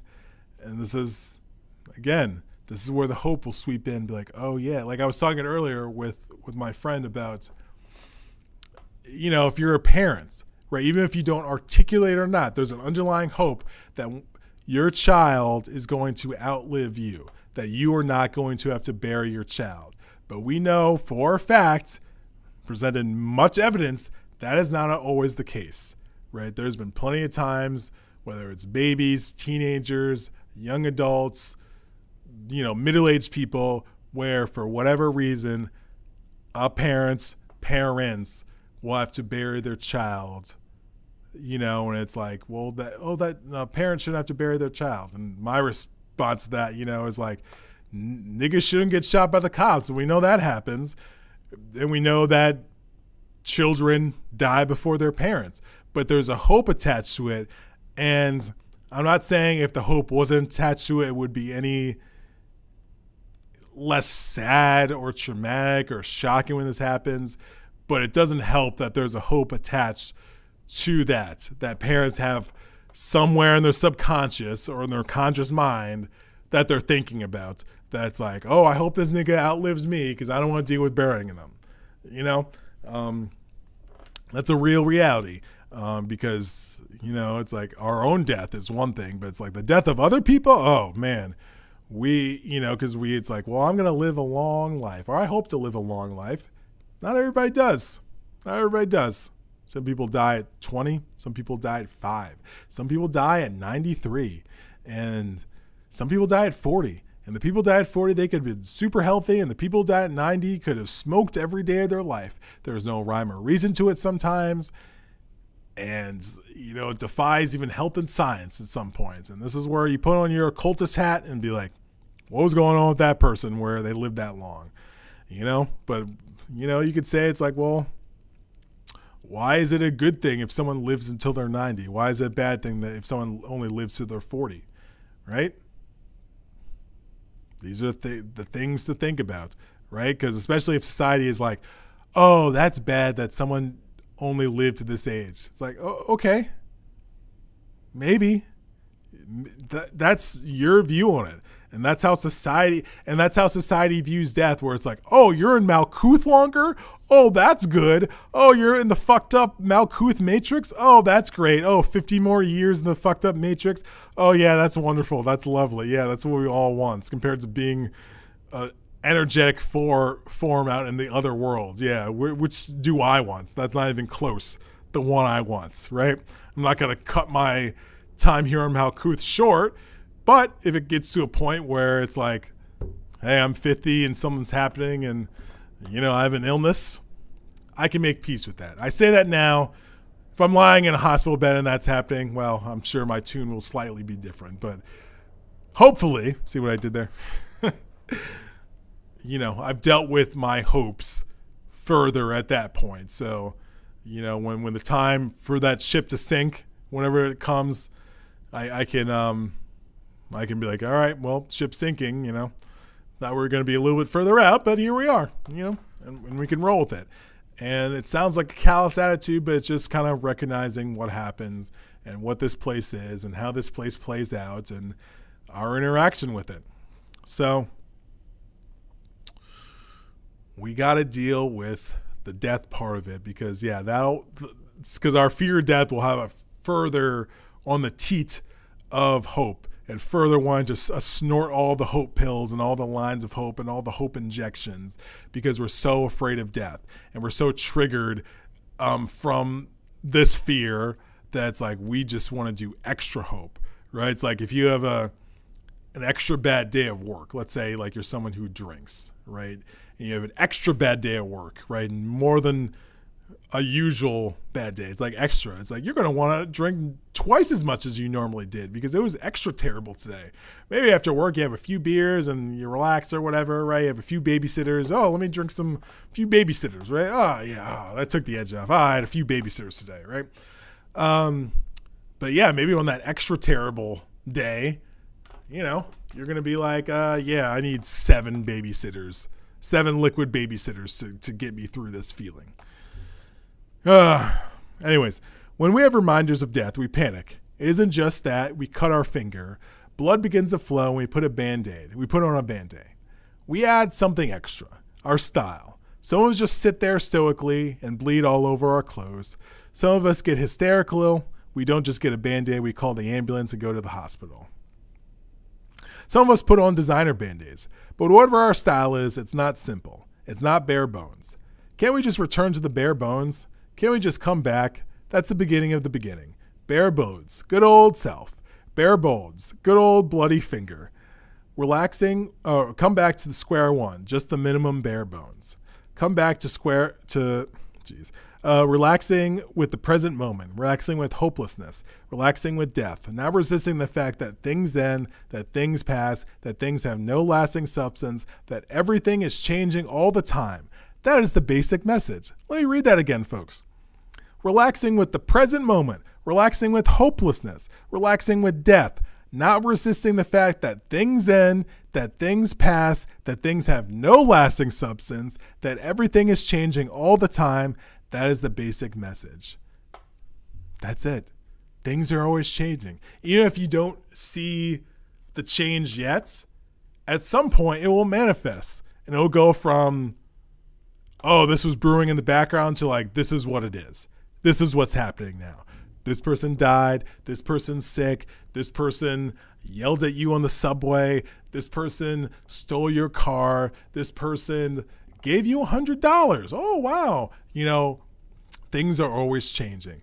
That, the classic quote, change is the one permanent thing. Impermanence is the one permanent thing that if you want to count on something in reality, count on that shit is never going to stay the same. Count on that. Set your watch to that.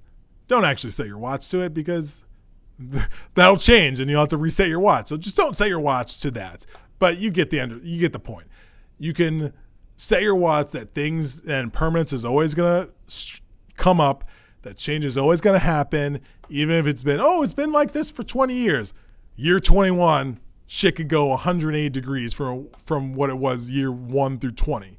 So you better believe that, and you better meditate your hiney off so when these changes happen, you're not so like, oh my God, because meditation inherently is training to be in the present moment. It's training to be right there, right now. So when things come up, you're not like, oh my God, like this. You're like, oh, that came up. Okay, well, how are we going to respond? How are we going to deal with it?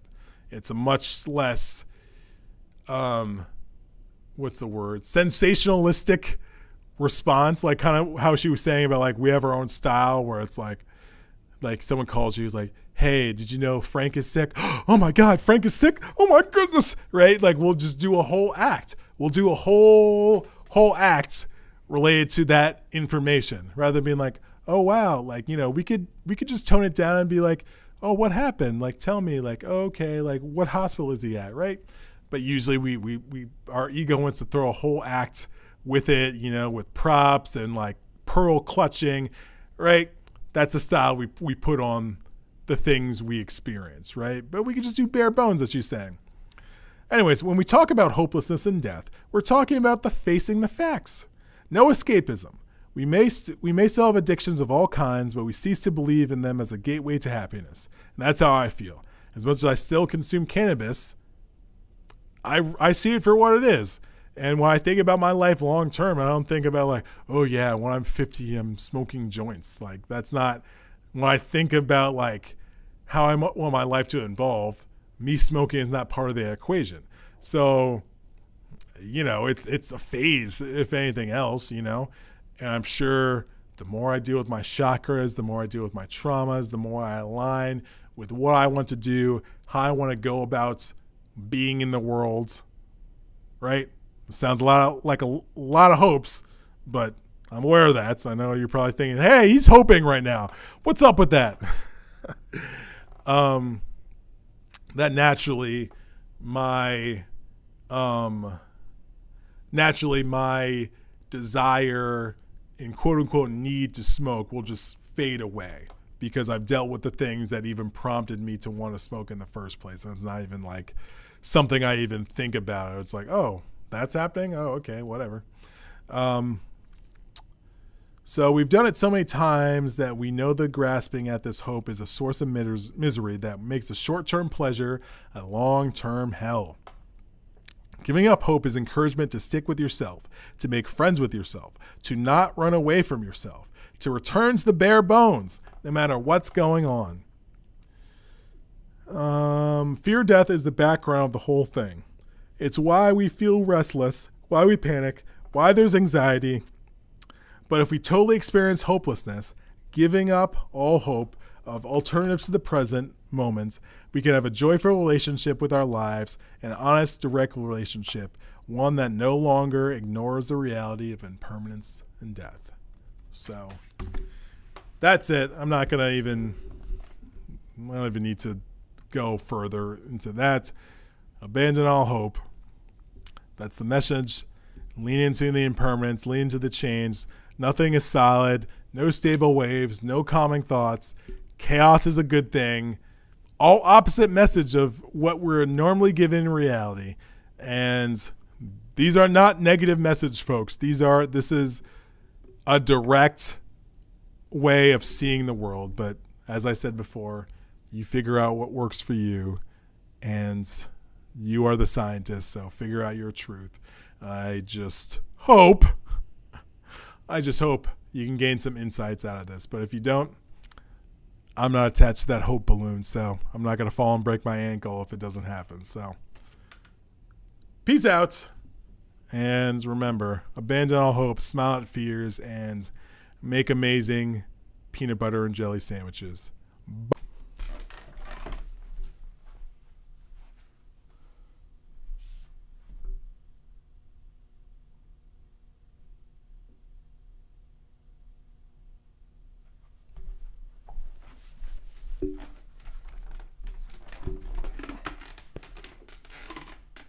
What it do? All right. This is actually, is this 4? No, this is 3. So let's just do that. Okay. I hope that's good. So Instagram, I feel like I've been hard on you. I feel like I have been hard on you. So you get a dedicated live today, but YouTube and Facebook, I'm just recording and going to upload it, a recorded version, but you get a live. So congratulations to you, Instagram. So I actually don't care if people tune in, but I was a little hard. I don't know what's going on with the Instagram folk. I don't even know if people tuned in on Facebook or YouTube, but it's not about that. It's about the information. So as I was reflecting last night, I was like, man, that was a good video, but I may have, not gone too far, but I was just thinking about the title, Abandon All Hope. And as much as it's not clickbait, because that's literally what we're talking about. It's not a clickbait title. But I was like, well, if someone doesn't click on it, they're going to be like, what the fuck is going on here? This dude's lost it. What is he talking about? Abandon all hope. And so I was like, I need to know the video. And the more I thought about it, actually through intuition, I actually came back with some Lojong slogans, which we'll get into in a moment, that directly relate to what we are talking about. So I was like, I need to do another version, right? So this is the end of the Abandon All Hope trilogy. And hold on, we're going to do this because, I don't know, it's harder to, hold on, Instagram, bear with me. Okay, Instagram, I hope that's good. Well, let me check. Well, do I need to check? Well, let's check.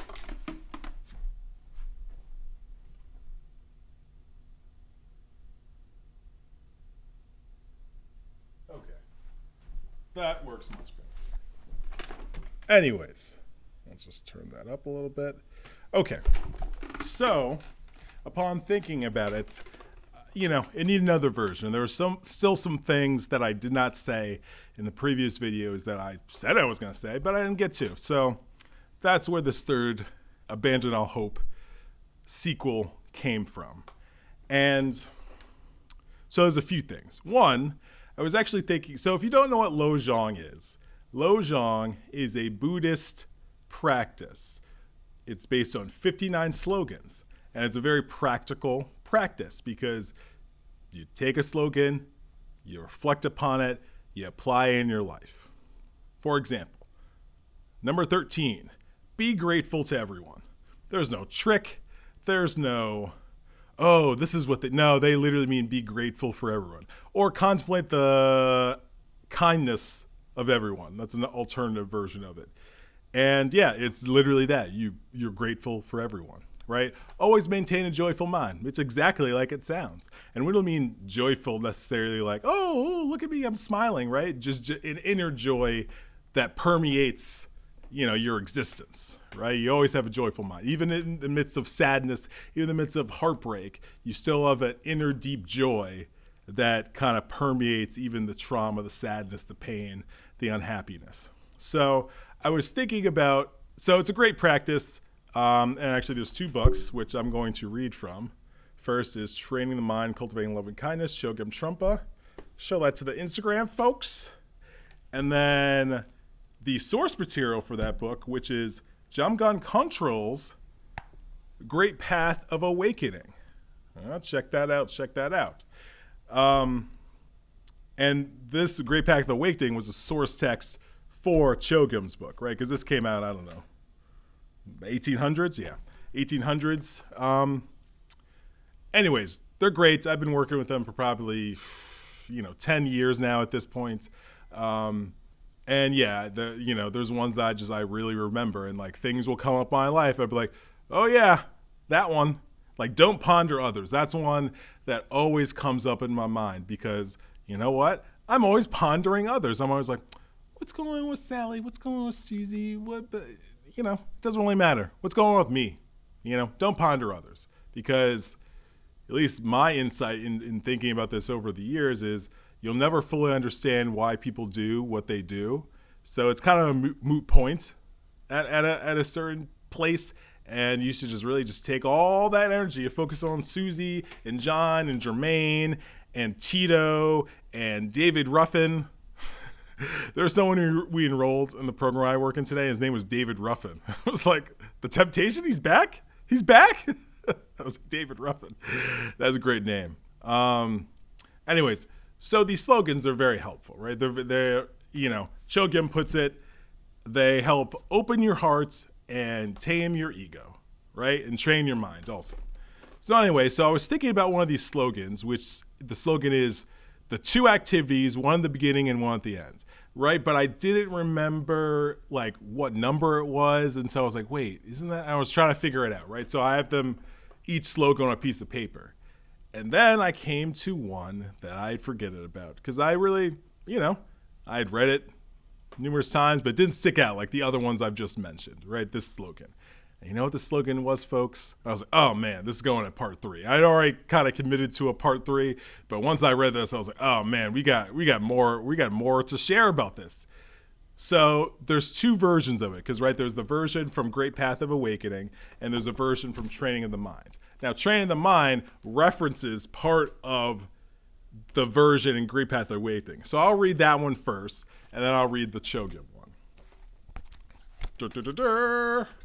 Okay, so the slogan is, give up all hope for results. What's that?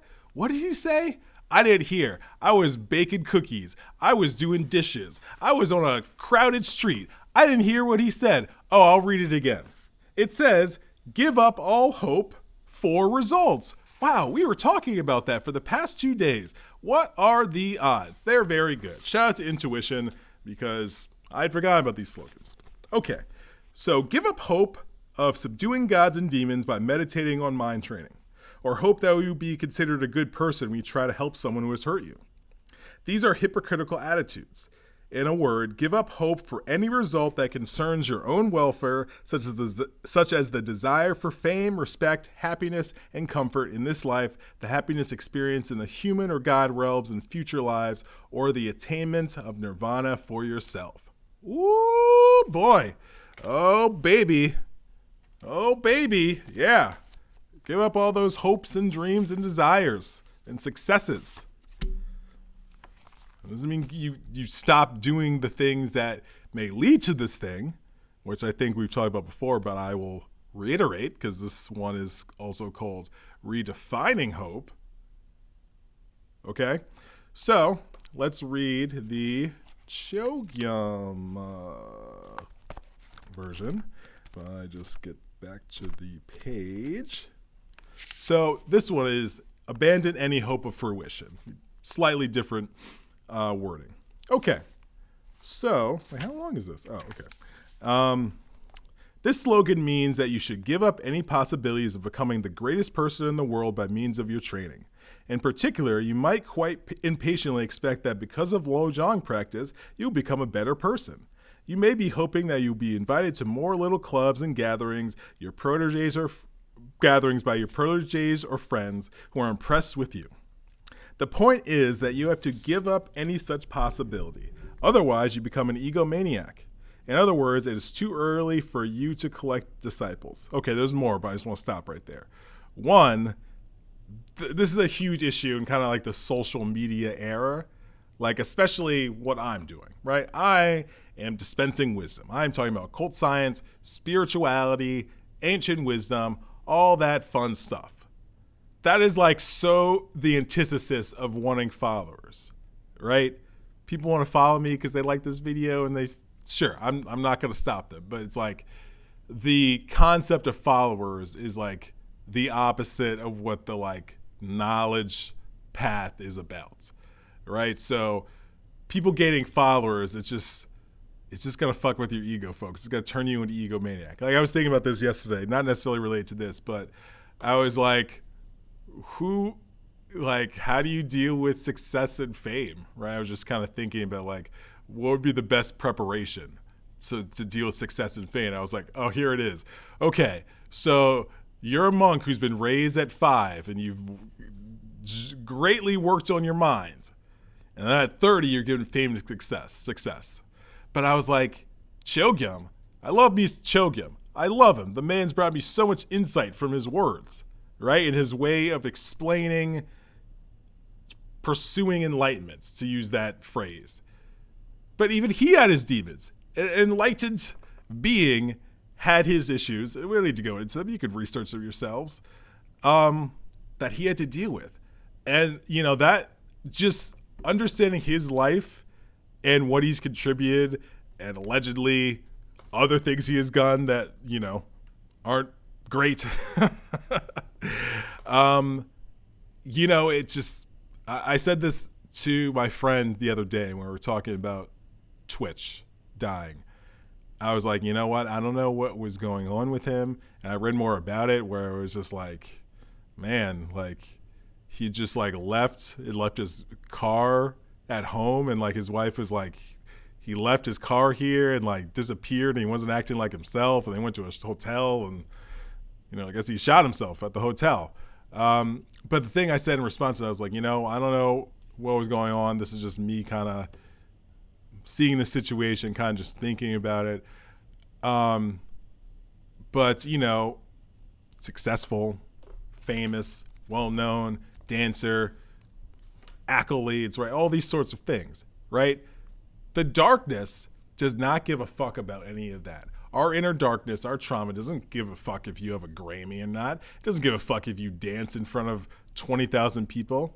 It doesn't even factor in. It doesn't even factor in into how that'll affect you, right? So we could just say that all that shit's a wash. It doesn't really mean shit. It makes our ego feel good, like, oh yeah, I got these awards, like people applauded, that sort of things. And folks, I'm not against awards. I'm not against applauding, but it's the underlying intention, it's the underlying energy of these things that create issues in our life, right? Because like they take over. It's just all about the applause and not about like, well, what's going on here? It's like, wait, no, babysitter, applause. I need more applause. Where's the applause? Anyways, so, you know, you'll just, like with anything you do, you want to get better, right? But this could just turn into you feeding your ego, and spirituality is no different, right? I was having a conversation earlier with somebody where just about feeding one's ego, right? It's like this dude on my caseload who I really like, and he's quote unquote the best person on my caseload. He's very motivated. Like, you know, even said something funny. He's like, oh, I came to check on you today. I was like, oh, that's hilarious. Like, but he would be that type. Like, he's always just trying to put people on. Hey, do you know about this? Do you know about that? Reach out to these people. They can help out, right? Cool dude. But I was like, yeah, I don't want to pick up your ego. He's like, oh, I do that myself, right? But that I was making the point where it's like anything, you know, it's all about context. It's all about, you know, is your ego running the show, or is it have its role and it's, you know, being a good soldier? Right? Like our higher minds needs to run the show. Our Buddha mind needs to run the show. And the ego could be a great soldier, right? But the private is, in the military, does the private determine where they're going to bomb or where they're going to invade? No, the colonels are fucking, I don't know how it works in the military with the fucking, not privates make those sort of determinations, right?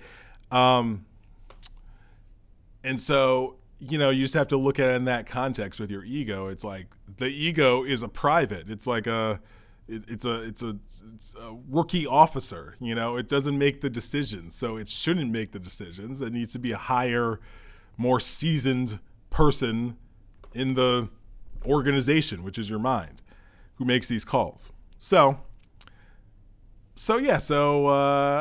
what you can get into, it can become an exercise your ego, no matter what it is. Become just a huge exercise your ego, and you know, then it kind of, you know, are you helping people or are you serving your own ego? Remember what I said last time? I feel 70% of compassionate activities is probably done out of people's ego deep down. And we have to be honest about these things, folks. We have to be honest. Have every time you've helped someone, you've done it purely for the whatever, for the compassion? Or you're like, oh, like, did it make you feel good? Right? That's why I love, you know, there's very rare situations where I will quote a Friends episode. But I thought this from a philosophical standpoint, I thought this was a very clever episode, and it really actually made me think. Where it was Phoebe and... It wasn't Joey. It was Phoebe and fucking, what's his name? The other dude, Chandler. And they were having this debate throughout the episode about helping people, about like it's not a pure thing because it's like it makes you feel good. So it's like, how could it be that pure if it makes you feel good? And I forget Chandler's exact counterpoint. He's like, oh no, it's whatever, right? But I was with Phoebe. I was like, yeah, exactly. You know? Exercise of the ego, right? Doesn't mean don't help people, folks, but just means be aware of your intentions when you do. And this is the example I always use. There's an old woman who is about to cross the street. Oh, maybe she looks like she needs help. And you're like, oh, you know, you see her like, oh, young woman, do you need some assistance with your bags as you cross the street? Oh, yes, laddie, blah, blah, blah, blah, blah. Yes, I love some help. Okay, so you help her cross the street, right? Cool. Great. Fantastic. But there's another scenario where same thing, but there's a slight difference in the scenario. And that slight difference is Chelsea, who is in one of your college algebra classes, She happens to be right there. She actually has to be, you see her and you see her notice you, but it's like, oh, no shit, interesting. And maybe deep down, or maybe consciously, kind of want to impress Shilly. I'm a good guy, Oh, let me help this old woman cross the street. Now, same activity that's on the surface, no one would know these inner workings except for you, but different intentions underlying them. One is much more highly out of one's ego, and the other one is less out of one's ego. I mean, it's all up to you, but don't believe yourself or really scrutinize yourself. Don't, be like, I'm a piece of shit. I've been doing all these kind deeds out of my own ego, right? No. But just be aware that the ego wants us to feel good. It's like, ooh, this nigga likes kindness. He likes helping others. Oh, okay. All right. Well, it's like, we'll do that. And there's a term, sometimes it's called enabling in other circles, but Shogyam refers to it as idiot compassion. What's that? What do you say? What word was that? What phrase? Oh, I'll say it again. Idiot compassion. And it's exactly what it sounds like. It's when you are being idiotic with your compassion. You're actually enabling people. Because you're probably doing it out of your own ego, and you're enabling them because who the fuck knows? You feel guilty. You feel sad. This could be, like, for example, someone on my case, another person on my case that was talking about how, he's repairing his relationship with his sons, right? He has an older son who's like, his mid-20s, and he has a younger son who just started college, right? The older son has dealt with more of dad's shits, right? Because he was older when dad was not being a great role model, to say the least, right? The younger son, doesn't have experience, right? So he's less, he's been less traumatized, to use that word, by the father's actions, right? But he's working on repairing and healing both relationships. And so something happened where he wanted to get his son a car. And, he was talking about it, and he was talking to me about it, and then he was talking to one of his friends about it. And, his friend sort of pointed this out, and I kind of reiterated it. It's like, listen, you're not going to undo the hurt you caused. You can only heal in the present moment. You're not going to erase how they felt, all those years ago when this happened and you weren't there and that sort of stuff. But, and you can, in the present, work on healing. It's not erasing, it's healing, right? You don't get rid of the wounds, you heal the wounds, right? You don't just like, oh, the wound's gone. Like, oh, great. No, you heal the wounds, right? But it's still there. You still may have a scar, but it's healed, right? It's taken care of. It's not infected. And, I was like, yeah, you can't do things out of guilt in the present based on things you did in the past, because that's not a good energy to bring in. And again, that could be ego, where it's like, oh man, yeah, you need to make it up to your son. Like, you need to do this for him. Like, and like the situation was the son had like basically totaled his car, and the guy had check for it, then blew it, and then like wanted a car, but it was like, you should save the check you got for the car, and now you want a car now. So it was like that. So it was like, oh, okay, like, so then he was kind of trying to swoop in there, and it's like, oh, let me get one for him. And then I was just like, yeah, don't do it out of guilt. Like, don't do it because you're trying to repair and heal, and you think this is a way to do that by getting this car, or whatever the case may be. So, the energy we bring in to these situations is just always critical. And where was I? Oh, yeah. So we can always bring in our ego to any situation if we are not aware of how our own personal brand and style of ego kind of weaves its way in there, And yes, it's going to use hope. It's going to be like, Hey, yeah, Hope, come in here. We got to get this dude to do something. We got to get her to do something. Yeah, okay, thank you. Hope, can you tell Posh what you told me? Oh, $1 million? That's what I'm going to make next year? Like, oh, yeah, I do hope for that, you know? And he goes like, oh, yes. I got him to buy into the hope again. And so we just always had to be not on guard, but just aware of how sneaky we can be in our own mind. So let me keep reading because I'm on a schedule here. I'm going to the gym, and I think we may have to finish this later, but we're gonna keep going. Okay. So working with slogans does not mean looking for temporary revelation or trying to achieve something by doing little smart things that have managed to quell people's problems in the past. You may have become a great speaker by giving one talk, or a great psychologist who has managed to conquer other people's neurosis, or a great literary figure who has read several books, or a famous musician who has produced several albums. Such things are somewhat based on relating with reality properly, being connected with reality. But you want to subjugate the world in your own particular style, however subtle and sneaky that may be. By doing the same kind of trick, you hope to attain enlightenment.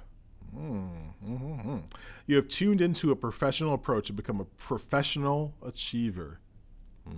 Right? Because we're all tied up into the hopes and dreams and success of what we're doing. That's like it's about achievement, right? But like achievements are not in the present moment.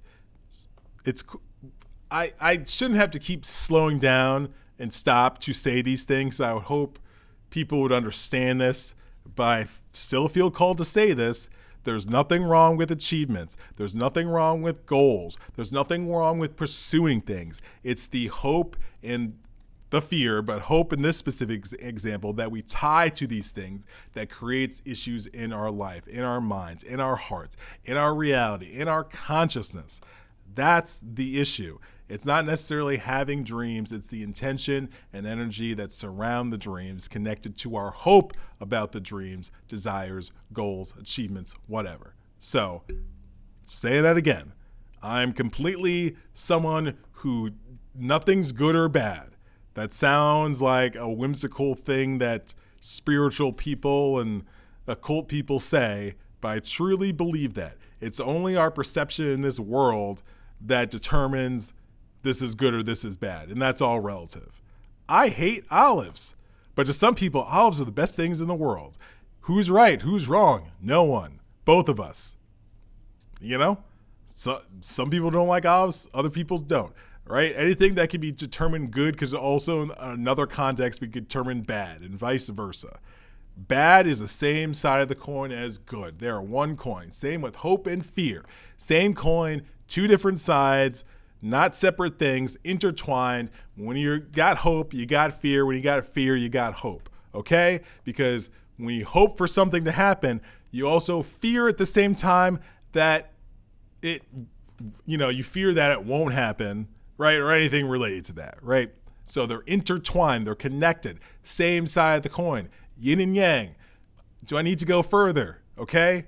But I just need to keep pointing out that nothing is inherently bad or wrong.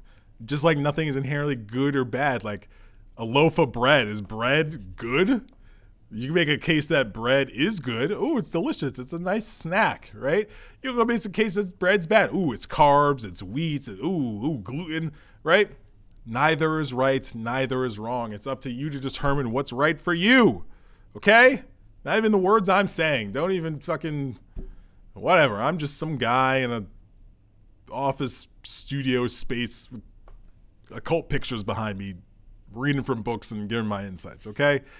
Now, I'm being a little whatever to myself, but the point is, figure it out yourself. You're the scientist. You are the scientist. Let me just take a break. I got 8 minutes left. We're not going to get to everything, so I'm just going to take the rest of this time to tell you who is watching this, you right now who is watching this video, who's sitting there, who's probably, eating goldfish, actual goldfish, not goldfish crackers, like you're just actually eating goldfish that you win at the county fair, right? You're sitting there slurping down some goldfish, you know what I'm saying, watching this video, thinking about abandoning your hopes. You're the scientist. You figure out what you want to do. Run an experiment.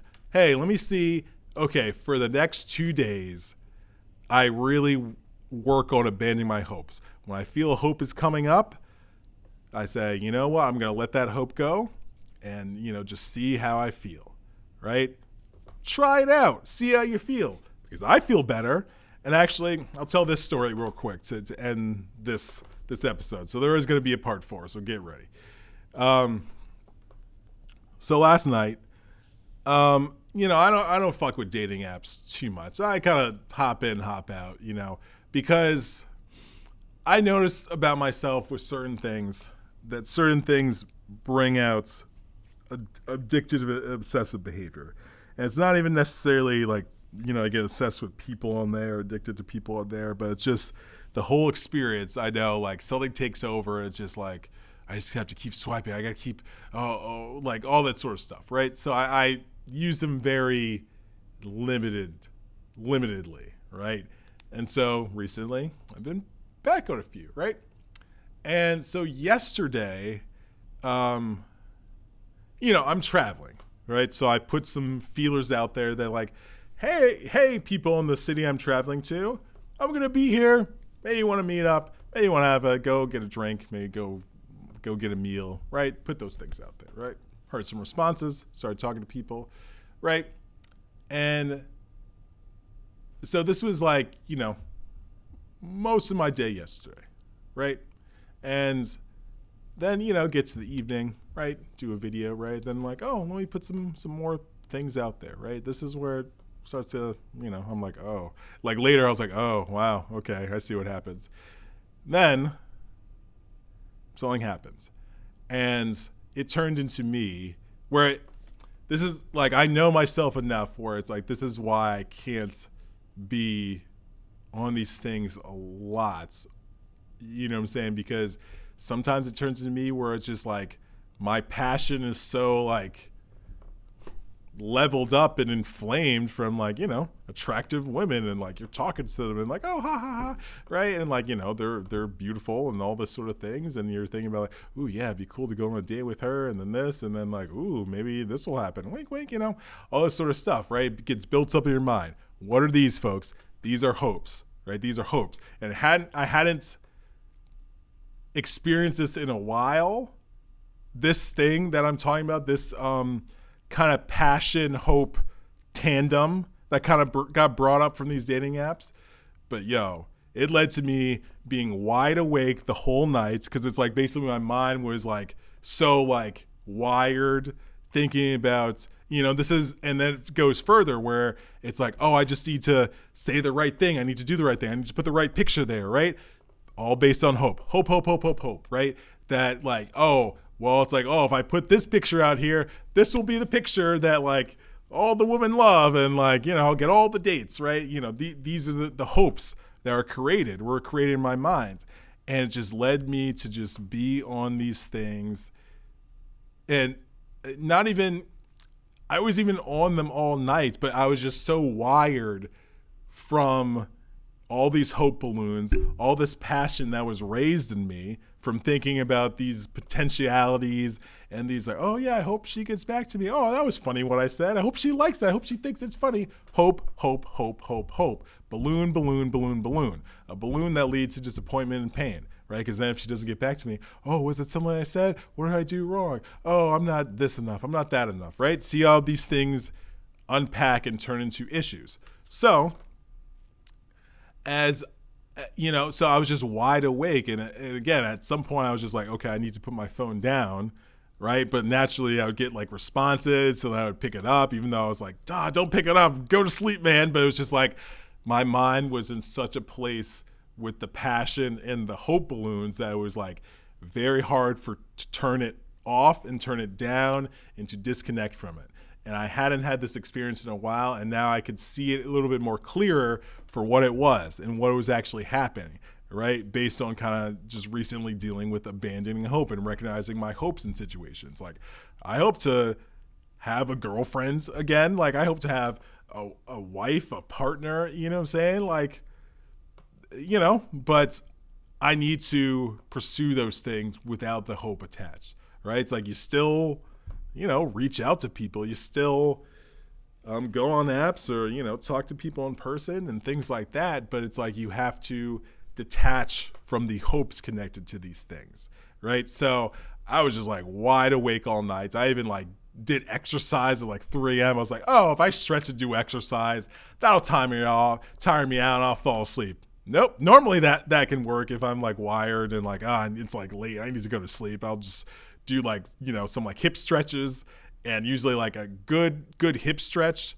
Although I really didn't do too many hip stretches because I was like, nah, I'm going to just like lift weights. Like, I don't fuck around with hip stretches. I'm just going to lift weights to calm myself down, or, relax myself so I could not be so wired and go to sleep. But my mind was so wired. Like, I literally am running on about like an hour or less of sleep. Like, I fell asleep at like 5:45 for like 37 minutes. And I woke up and I had to get ready for work. And surprisingly, I've had a great day. I do feel tired. But surprisingly, I've actually had a great day. And I've actually interacted with things in my day that I normally wouldn't interact, but like in a good way. Right, I probably would have been less quiet in certain situations. I probably would have responded to that like that. I probably would have made that joke. So it was just very interesting today, like how I dealt with the lack of sleep, because I was actually pretty okay. It's not something I strive for, but, because sometimes I don't get much sleep. I just have a terrible headache and I'm all like, but surprisingly, I did okay. But yeah, I really kind of was really thinking about, just these passions and hopes that I was stirring up last night, and how they just really just amped up my system so much where I couldn't even turn off my mind.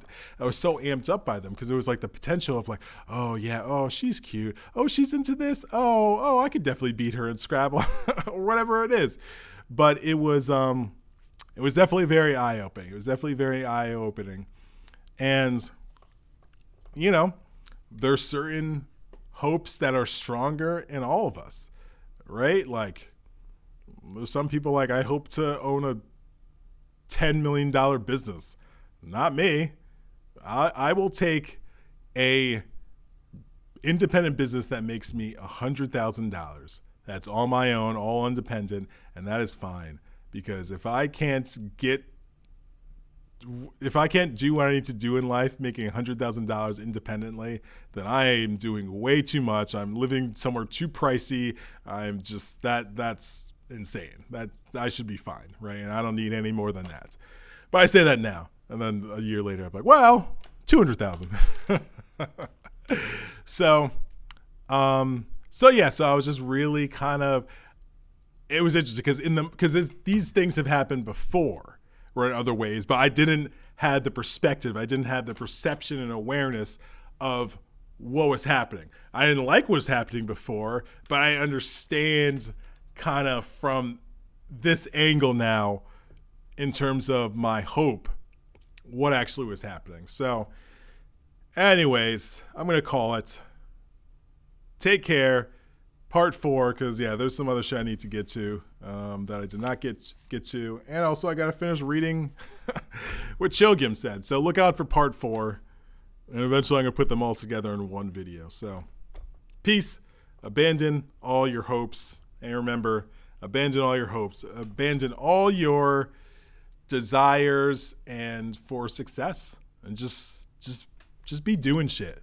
That's a secret I've learned. It's just doing shit and figure out how you can get yourself to do the shit you want to do, right? But it's like, don't do it out of fear, don't do it out of hope. It's just like, oh, painting, and then you go paint. Oh, going for a walk, and then you go for a walk, right? It's like, does that have to be like, oh, I hope I go for a walk today. Oh, I'm afraid if I don't go for a walk today, like I'll keel over, right? No. Just if you have a thought about like going for a walk, just get up and go for a walk. It's as simple as that. Leave the hope at home. Leave the fear in the garbage can. Leave the fear in the windowsill, getting sunned on. And just do. Just be and do. That's it. Thinking is what turns off our Buddha mind, folks. Thinking. When you're thinking, boo, Buddha mind off. When you're not thinking, oh, Buddha mind back on. So keep that in mind as well. And when you have hopes, when you have fears, what's happening? You're thinking. How about that? All right, bye. Deal with it. So we are back with, I don't know. I don't like the Instagram facing me, right? Because I get distracted with chats. People say things. Get distracted. It's not my best way of doing it. So that's why I like just doing it, seeing myself, no chats. No, I don't need to respond to questions. Send me a message later if you have a question about what I said. But it's all self-evident because, first of all, it doesn't even matter what I say. Just go get these books. Go get When Things Fall Apart. Go get Smile at Fear. Go get Training Your Mind and Cultivating Love and Kindness. Go get, what's this one called? The Great Path of Awakening. Go get these books and read them for yourself. Process them for yourself. Don't just take my silly old word for it. What's happening here? Okay. So, this one is to finally tie up all the loose ends with all this abandoned hope thing. Because there are certain things in the previous, or the last one, I had to cut short because I had to go somewhere. But there are some things I wanted to get to, and I didn't finish talking about what we were reading from these wonderful books, which were Training the Mind, Cultivating Love and Kindness, Chogyam Trungpa, and Great Path of Awakening by Jamgon Kongtrul. So, hope. Tell me about it, right? You abandon it, then you don't.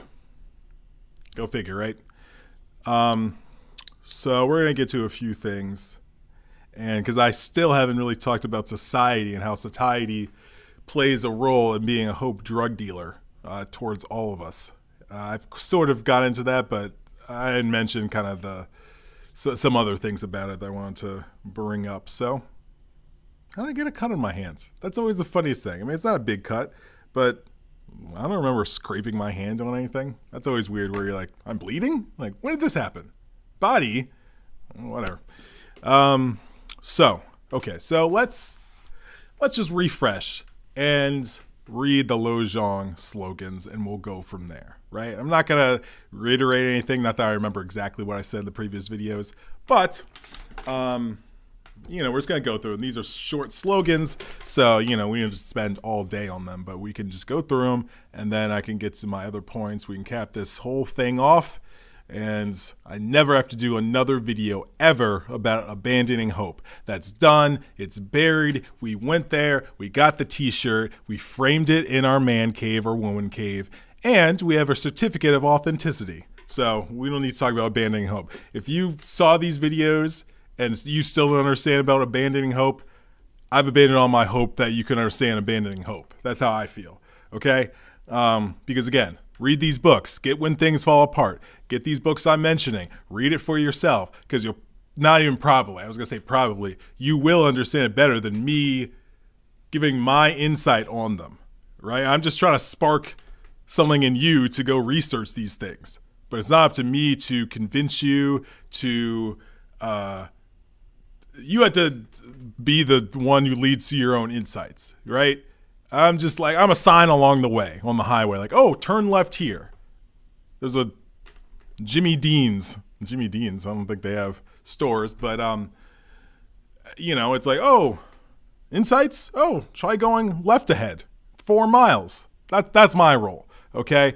But you can't take my word for it. You got to read the books. You got to read and then do your own experiments, do your own reflections, gain your own insights based on anything you consume, really, but in this case, this particular information.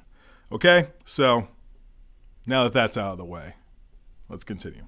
All right, so Great Path of Awakening was like the original text for Lojong slogans, like in the 1800s. Not the original one, but one of the groundbreaking ones, to use lack of a better term.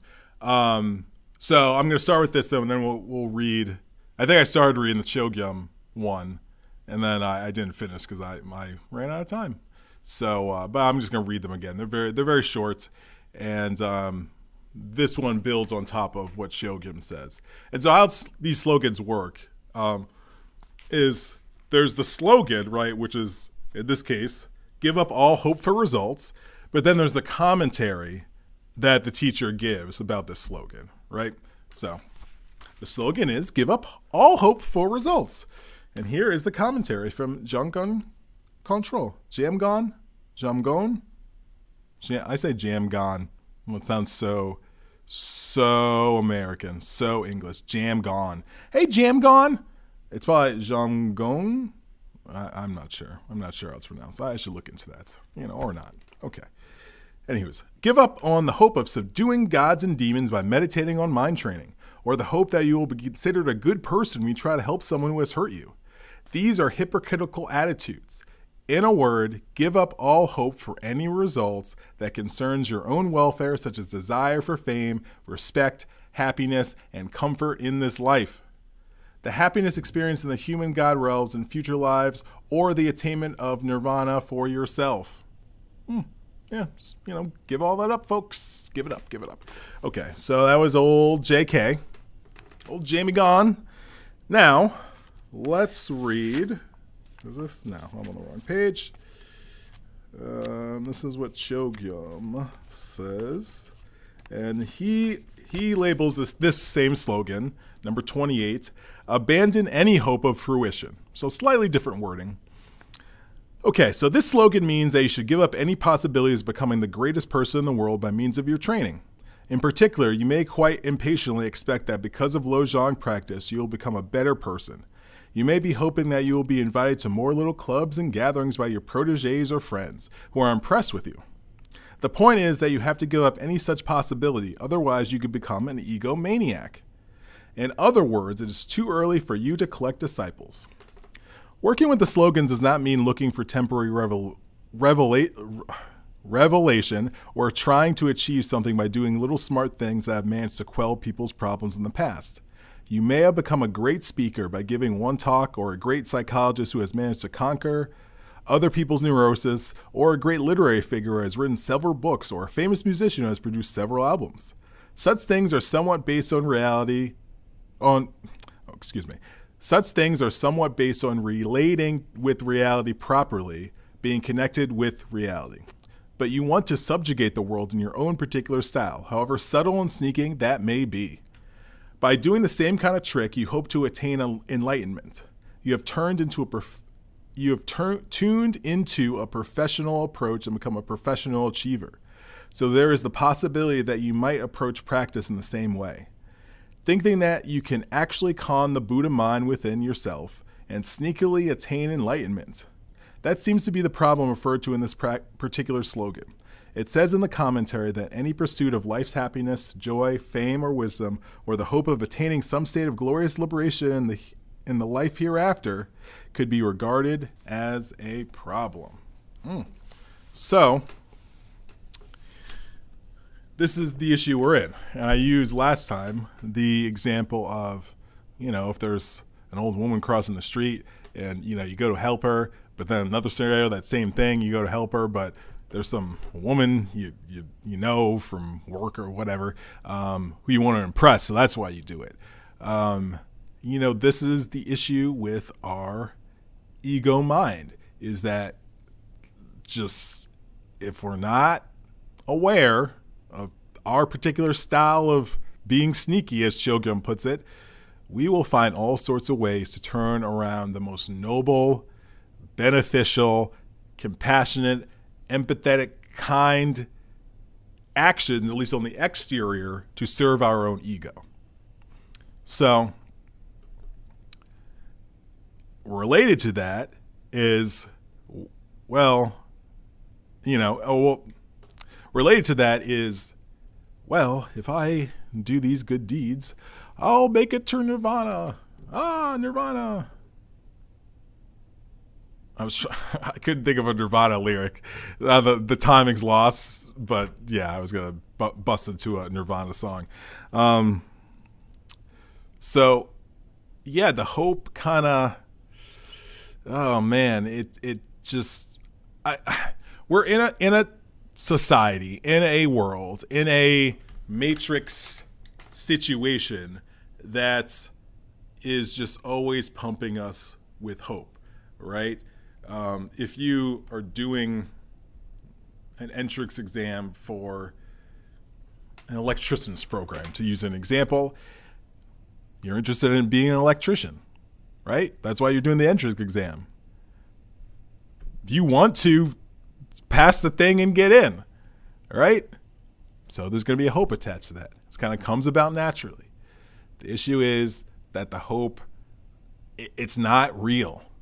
None of this is real, but it's also real at the same time. Try that on for size. None of this is real.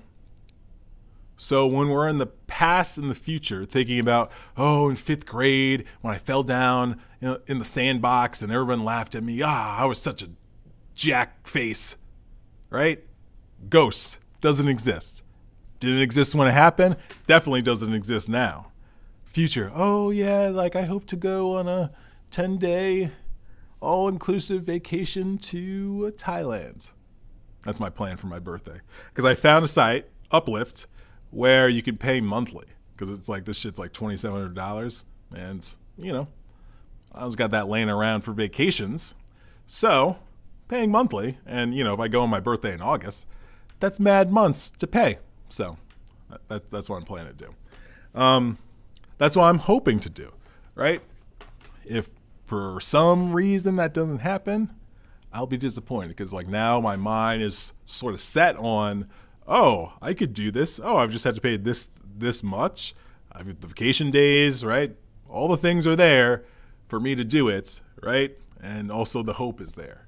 So we kind of create these problems ourselves. It just kind of, we're taught to have hope. I hope the tooth fairy comes. Did Santa come? I hope Santa brings me the fucking blah, blah, blah, blah, blah, right? We're instilled into this behavior of hoping and wishing and dreaming, right? And tying our whole mind and emotional bodies to this future outcome. That's going to happen, or that will happen. I hope that happens. If it doesn't happen, how do you feel? How do you feel? How do you really feel when that shit doesn't happen? Probably feel like shit. Probably feel like, you could go, think about the aftermath when hope is shattered, right? You're in a disappointing phase, right? You could go many different ways. Well, I guess I wasn't, I guess Santa didn't want to give me the blah, blah, blah action figure. I'm a piece of shit, I guess, I guess that's why I didn't get that. Or it's like, no one will ever love me. I'll never get a great job, right? Start this insecurity cycle, start this shame cycle, start this I knew it, I don't get good things cycle. Whatever your cycle is, that can start up again, right? Off of this disappointment after the fear is shattered. The good thing about disappointment, though, folks, I got good news. Disappointment is reality, okay? Disappointment is actual reality. I once heard it put like this. Disappointment is the thorny, truthy bed of reality.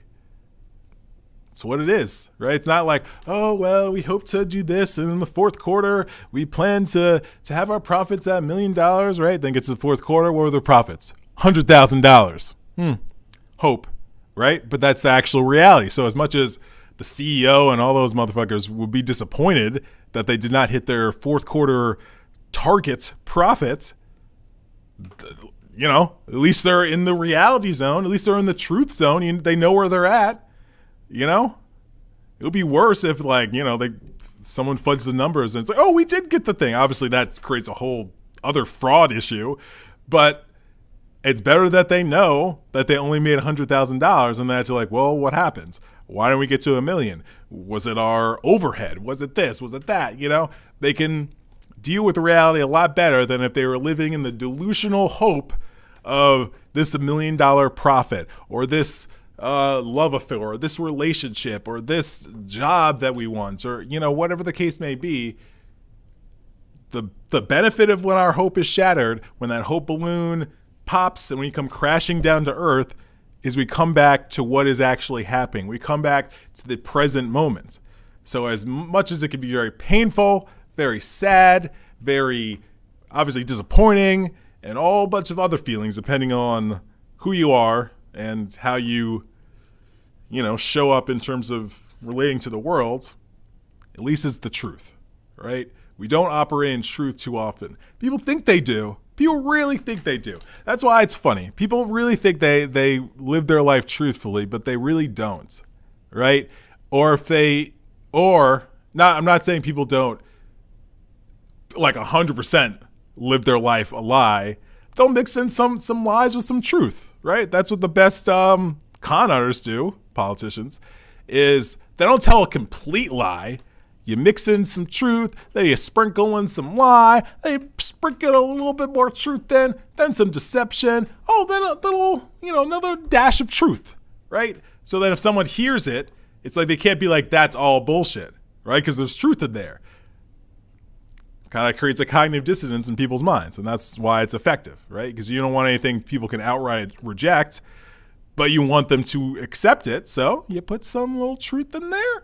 You sprinkle a little lie. Hey, you have a nice truth lie casserole. You put 350 in the oven. Oh, beautiful. Love it.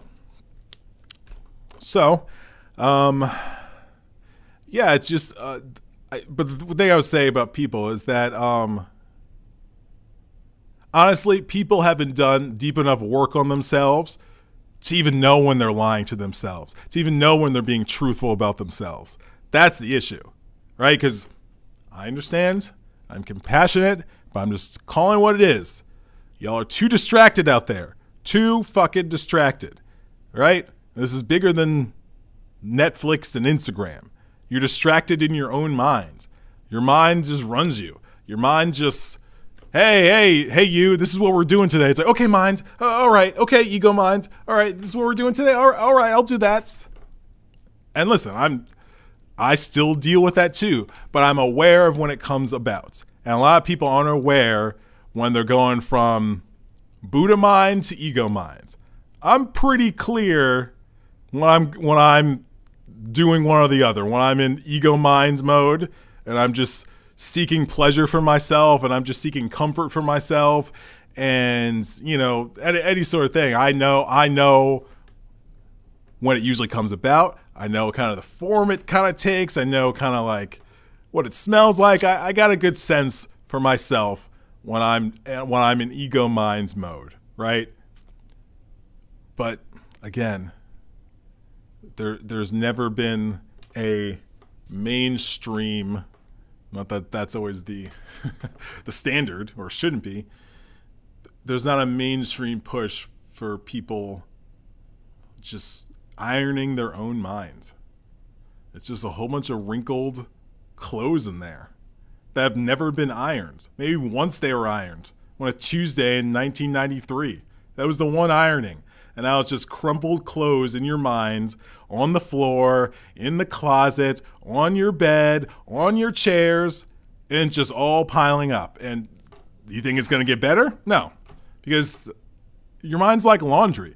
They're not going to stay clean and ironed and pressed and on hangers all the time. You got to routinely get in there and like, okay, I got to do laundry later. It's like, all right.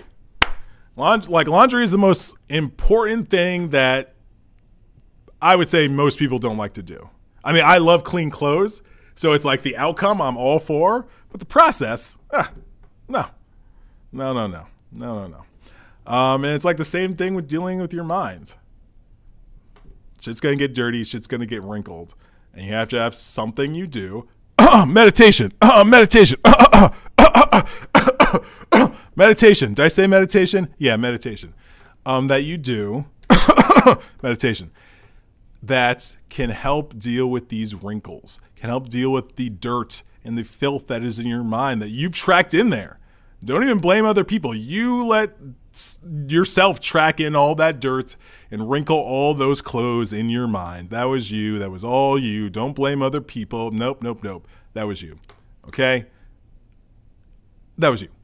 So, you gotta have something to deal with that. And, this is why whenever, I'm just curious what people do, like with their minds. I'm really curious Like the greatest thing that could have ever happened to my life was to get into Buddhism, because that shit is all about the signs of your mind and just getting in there like it's a basement that needs to be organized and cleaned and things need to be donated. It's like, yo, what's going on down here? Get the flashlights, get the gloves. We're going in. Put on a mask if you need to. Yeah, it's just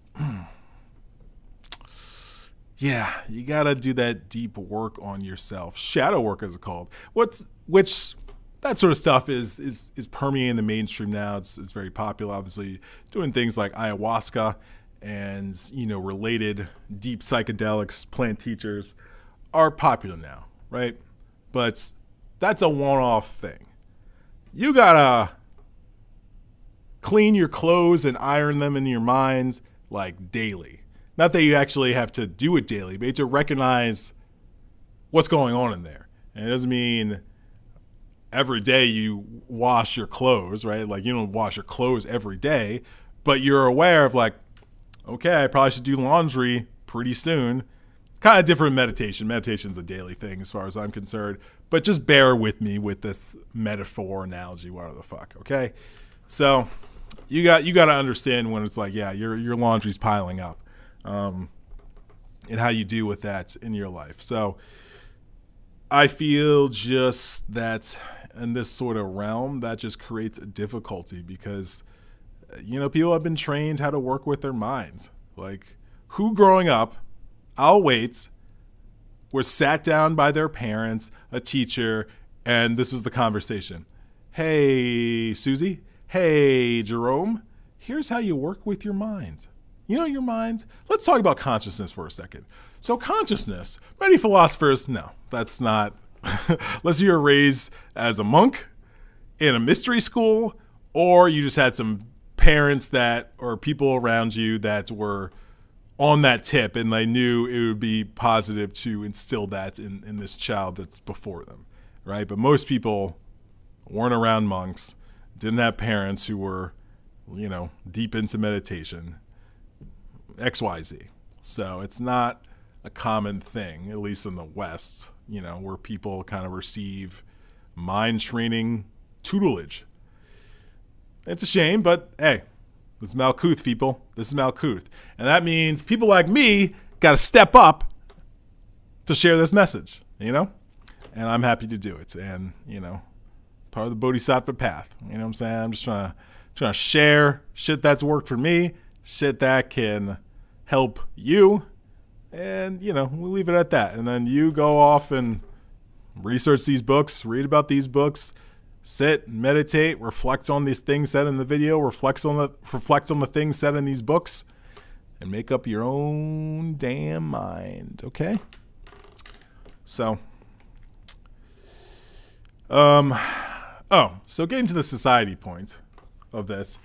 So, you know, I've been teasing this. I mean, I've mentioned it or talked more about it, but I've been teasing this about society and being a hope drug dealer, okay?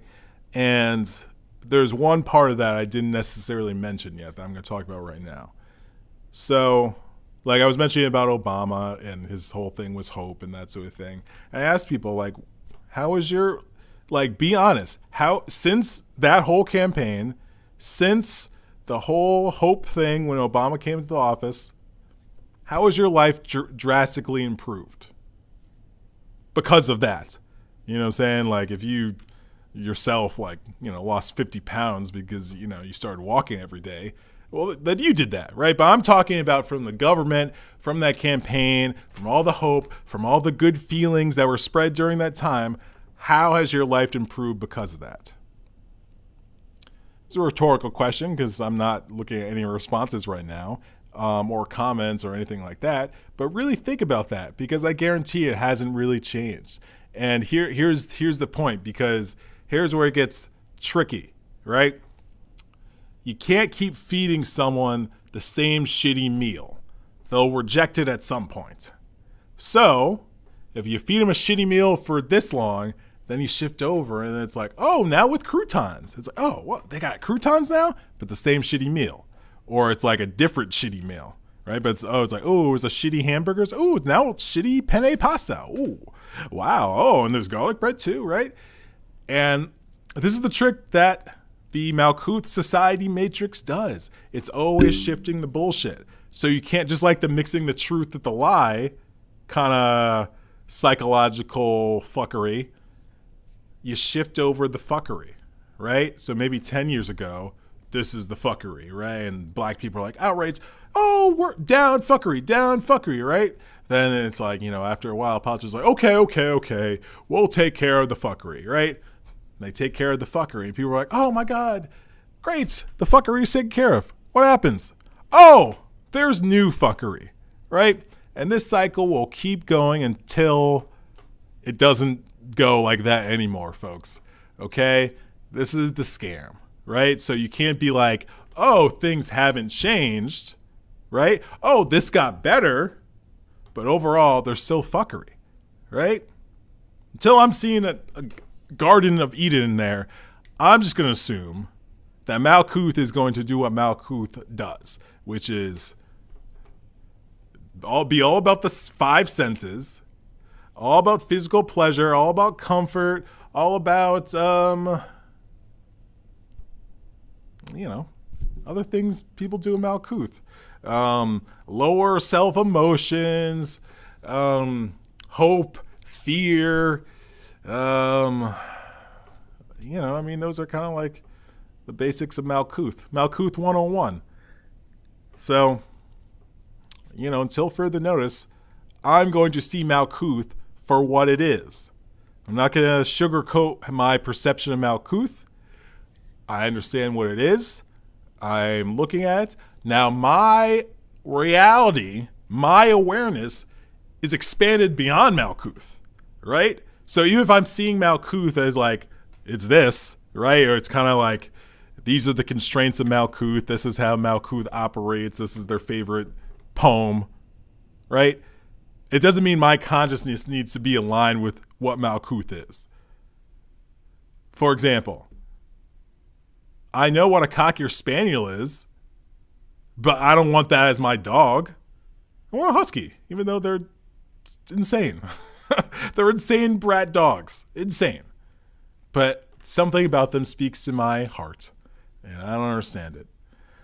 I know what a Cocker Spaniel is, but that's not the dog I want to align with myself for my dog ownershipness, So, I could, it's like, the phrase being in something, but not of something. And that, ladies and gentlemen, is what you need to do while you're in this earthly existence. Be in it, but not of it. A lot of y'all niggas is of it, highly of it. And I get it. I wasn't always like this. I was way more of it,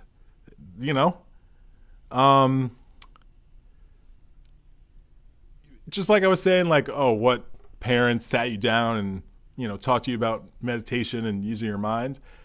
What, I kind of look at me doing videos and podcasts as spiritual food, and for many people, many people, they haven't even been offered a decent spiritual meal or spiritual dish or spiritual appetizer. Not even a meal. Just, can we get a nutritious spiritual app for people's spirits and people's minds and hearts? God damn. There's not many offerings. Now, in the advent of technology and social media, more of those spiritual meals are getting out there. But, again, a lot of it can be still tinged with ego, can be tinged with me. Look at me. Look at this, right? And I guarantee you that is not what I'm doing. I don't want to do videos, right? I'm not like, hey, everybody, check out my makeup tutorial, right? Like, I don't necessarily want to do videos, right? That's how I know it's a pure endeavor for me, because I don't want to be sitting here. I mean, I do want to be sitting here, right? Because I want to get this knowledge out. But frankly, I'd rather have a conversation or in person with this than do a video is the point I'm making. But, how often, I mean, at some point I'd love to be on tour talking about this, like, yeah, abandon all hope. Yeah, we're out here, abandon all hope. You say abandon, that'd be great. Call and response with abandon all hope on tour at the Civic Center. At the Civic Center. They rebuild the Civic Center just for this tour. Yeah, that would be great. But in the interim, until then, what am I going to wait to I'll get to talking about abandoning all hope when they rebuild the Civic Center? No, I got to do it now. And so as much as I'm a technology head and I like all this shit and having the shit on the screen and scrolling and all that sort of fun stuff, I don't want to be doing videos. It would be great if people already knew some of this shit, but that's not the case. And I know some of this shit, so I feel it's my duty to share. There's something about surrendering to your duty.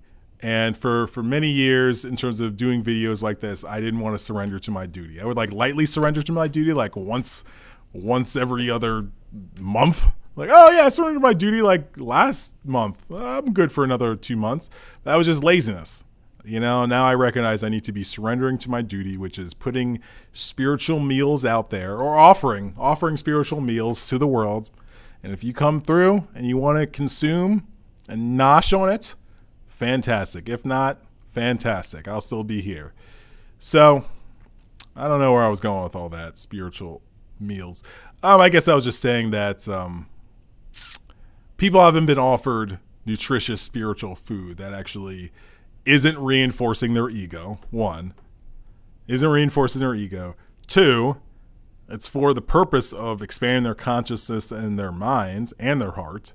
And 3, it doesn't placate their ego, which is very important. I'm not going to be like, hey, beloveds, hey, goddesses, hey, God. It's no, fuck all that shit, because they're just words. At the end of the day, it doesn't matter. That's why, ladies, gentlemen, but ladies, just honestly, I'm not saying completely disregard what men say, but really take it with a grain of salt until you really get to know them. Because dudes will say anything, and words are already hollow, but if a dude is trying to sleep with you, they're lots of times extra, extra hollow. You know what I'm saying? So this is just a general rule for people. It's the idea, actions speak louder than words. You can say words are silent, right? It's like what I was saying about hope. Hope is sexy but toxic. Words are silent but deadly, because words can never truly really describe the kind of otherworldliness of our experience. They can kind of get us in the vicinity, in the neighborhood, maybe in the county, in the states, depending on the words and who's saying them. But to say, if you have a really profound experience, usually the marking of it being a profound experience is if you can explain it to someone, or if you can describe it to someone. That's how I always know when I'll be like, yeah, this happened, and I'm like, I can't really explain it because, it's just an internal experience. And honestly, lots of times it's not meant to be explained. It's just for you to interpret, for you to understand, gain insight from. It's not for other people. There's nothing that says, if you have a profound experience, you got to share it with people. No, because you could say that waters it down. You trying to bumble around and say the words about no, just savor your profound experience and, go from there. You don't need to share these things with people. So, yeah, just the spiritual food is not always out there. And sometimes when it is, it's that dish looks healthy, but it's filled with MSG. So you got to be really careful what you consume, especially in the spiritual sort of love and light new agey thing. Because I got news for you folks. I got news for you. That's a lot of ego too, okay? And I know I was there once. Oh, love and light. It's not balanced, folks. It's not balanced. You know what I'm saying? And what are we getting out of that? To be nicer to people, to be kind to people? Okay. You should know that anyway. You don't need a whole movement to figure that out. But, spiritual bypassing can occasionally happen with New Agers and people in the New Age movement.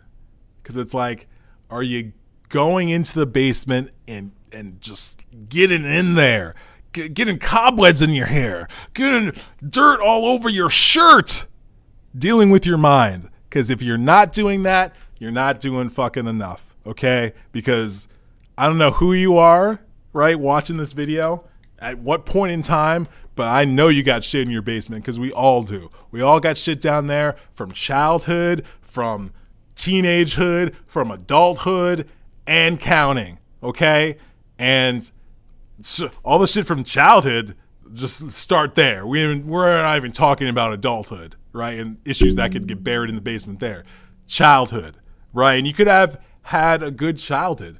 You know, it doesn't mean it's like not everybody was abused and you know, traumatized, you know, severely when they were children. But we all had disappointments when we were a child. We all had sadness and pain when we were a child for various reasons. And we need to deal with that, because that's not going to go away. And our, you know, it's like that book I still got to read. The body always keeps score, or never forgets the score, or something like that. Because, yeah, until you deal with that, body's still got a tally on all those traumas. It's just adding to the tally. Oh, we got another one today, Frank. Oh, add it to the trauma tally in the body. You got to deal with that. You got to get in the basement, folks. You got to go down there. I know it's scary, but you know what's scarier? Not dealing with it and doing something wild. And again, let's go back to the T-Witch. Is it T-Witch or is it Twitch? I actually don't know. Just learned about the brother off of what happened recently. And I'm speculating, so I don't have any inside information. But I was kind of thinking about like this. Maybe, you know, when he was growing up, I may have said this in a previous video. Maybe he was growing up, had some darkness, had some demons for whatever reason, right? You know, they bothered him. They caused him sadness, pain, all these sorts of things. Got older, got into dancing, loved dancing. Felt called to do it, kept doing it, getting more successful. People tell him like, oh, that's great, keep doing that, right? Keeps going, becomes successful, well-known, Ellen show, all a thing, married, beautiful family, etc., etc. The darkness didn't go anywhere. The pain didn't go anywhere. The shadow didn't go anywhere. It's still there. It's still buried. And in reading more about this story, apparently his wife went to the police station like Sunday morning of the day he died and said like, hey, I mean, she was frantic. She wasn't like, hey, what's up? You know, like he just left like without his car and he wasn't being himself. And that's what stood out to me. Like he wasn't acting like himself, right? And what is acting like yourself? You know, and this is the thing where it's like you got to study your own mind. So you can always understand how, if you're not acting like yourself, how that can come about, why it comes about, when it comes about, what triggers it, what brings it out of you, right? Like if there's certain things that get you angry, you need to know that about yourself and really dive into, well, why does blue pants really make you mad? I don't mean like blue jeans, I mean like blue slacks. First of all, who has blue slacks? Weirdos. But yeah, understanding like why do blue slacks make me so angry and foaming at the mouth? You got to understand these things. That's why you got to get in the basement. Any extreme reaction you have, even if it's not external, your extreme reaction, I'll just flick everybody off. Is that fuck you in like sign language, right? Even if, yeah, you don't have any external reaction. Like, because lots of times I don't have extreme external reaction, but internally I do, and I'm aware of it, right? Where someone will do something and I'll be like, oh my fucking God. And I feel like that's lots of people, but a lot of people look at me and think I'm very laid back and like not uptight and anxious. But let me tell y'all, I can get very uptight and anxious in my mind, and I'm aware of it. I'm aware of when it really comes about, right? When I'm like, why aren't you doing it like this, right? Shit like that. Where if I'm in, what's a good example? I don't know. I can't think of a good example. I don't think anything I can remember happened today related to this, but I know this about myself. I generally know the situations that bring it out of me where I get very uptight in my mind, And, essentially my mind will go from expansive open to like limitations, right? It needs to be like this. Bitch, why are you doing it like that? You're an idiot, right? Whatever the case may be. I'm aware of when these things come up, right? Sometimes I'm surprised. I'm like, oh, that aggravated me. Didn't see that coming. But generally, I kind of know the situations that aggravate me and kind of make me really annoyed and frustrated, if not other things. So you got to understand these things.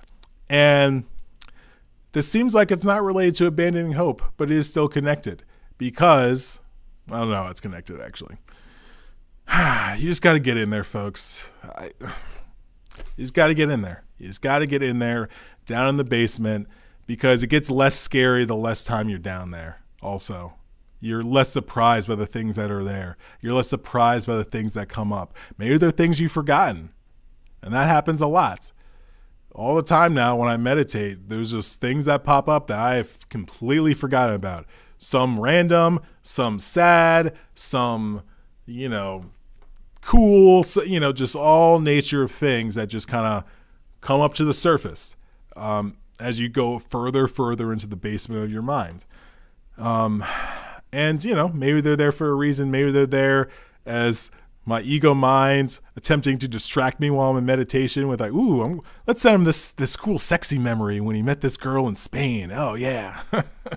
Ooh, he'll love that. Then he'll get distracted. But at the end of the day, just being aware of that they're there, and just kind of taking them for what they are. So I've run out of steam, and I think I've gotten to everything I wanted to say. Let me see my list. Oh, okay. There was one last thing I was going to say about the society shifting thing.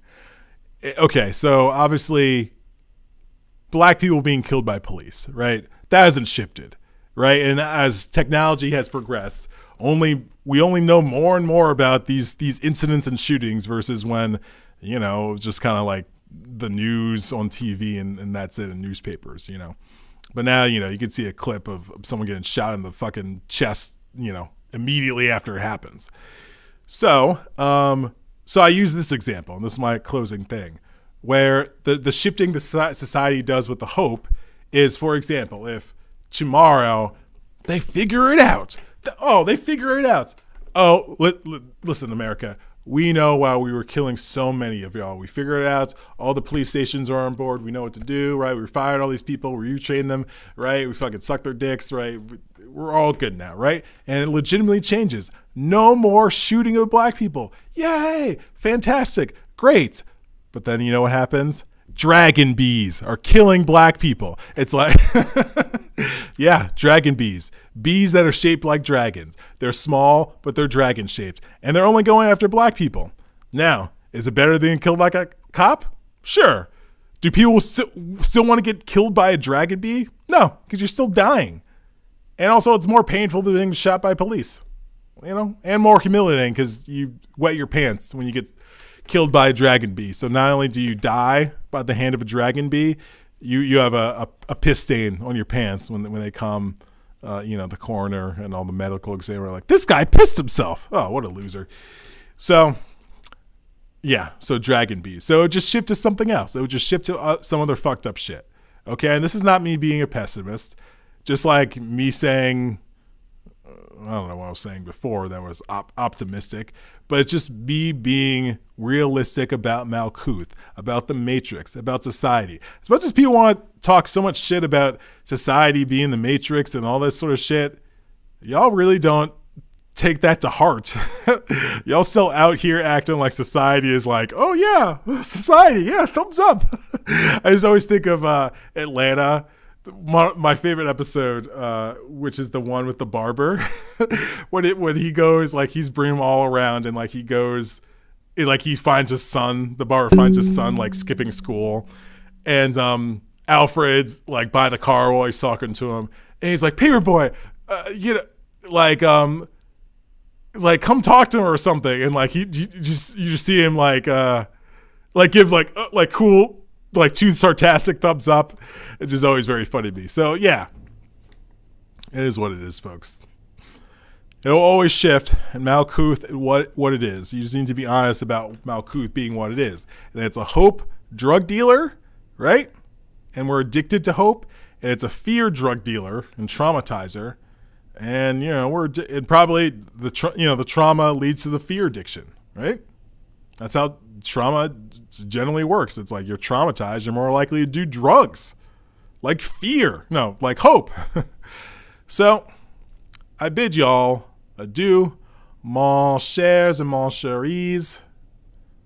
I put something out there earlier. No, I'm not going to share this. Never mind. But it was about mon chéri. Like, apparently I used the phrase that you use. I was talking, like, it was like on a dating thing. I was like, obviously talking to women. So I used mon cher. And someone was like, just I want to let you know that it should be mon chéri. And if you say mon cher, it's like, that's usually for guys. You know what I'm saying? Just saying. Which I appreciate the comment. But I was like, dude, okay. All right, we're out here. Instagram. I don't know how many of y'all showed up, but sorry for being so hard on you. It's just I get so worked up with occult science and abandoning hope. Whew, I don't know. I just lose it. So have a wonderful weekend, y'all. And later, I'm going to put out a full action-packed quadrillion of all 4 of these videos so you can watch them in one sitting. I know you're like highly anticipating that, and I can tell I can see all y'all actually through the computer, and yeah, I can tell you're like, oh man, I would watch these videos if they're all put together in one long video. I get it. So I got you. I'm gonna do that later, but yeah, keep abandoning hope, but just do shit. That's the trick. Like, I always seen that in Buddhist texts and that sort of thing. Maybe not, I didn't say it as flowery as they do, but just like, oh yeah, no thinking, just be in your Buddha mind and just act, right? And many years ago, when I first started reading these things, I'm like, oh, whoa, oh man, I hope to understand this like one day. Like, oh, okay, ooh, that's probably really deep. It's actually not really deep. It's actually really simple. They literally mean that. Stop thinking and just act. Don't be in the past. Don't be in the future. What is in front of you right now? What are you doing right now? Focus on that. Return to the breath of the present moment. Act and respond. Respond when something happens. Don't respond just to something that's going to happen in 10 days. No, respond when it's time to respond. Act when it's time to act. And don't overthink. I get it. We're in the Matrix. We're in Malkuth. We're in society. There's situations where we need to think, right? If I'm setting up this video, I got to have the camera the right way. I don't necessarily need to have the camera right, but I'd like to have it in the right way, have a nice background. Is the microphone working? Is this on? Is the lens clean, right? Is the key for the streaming right? Right? There's certain thinking tasks that I have to do. But at the same time, I don't need to overthink this whole process. Okay, I just need to do what I need to do, bare minimum thinking, and then go. And this is me going, right? I'm not thinking about what I'm saying.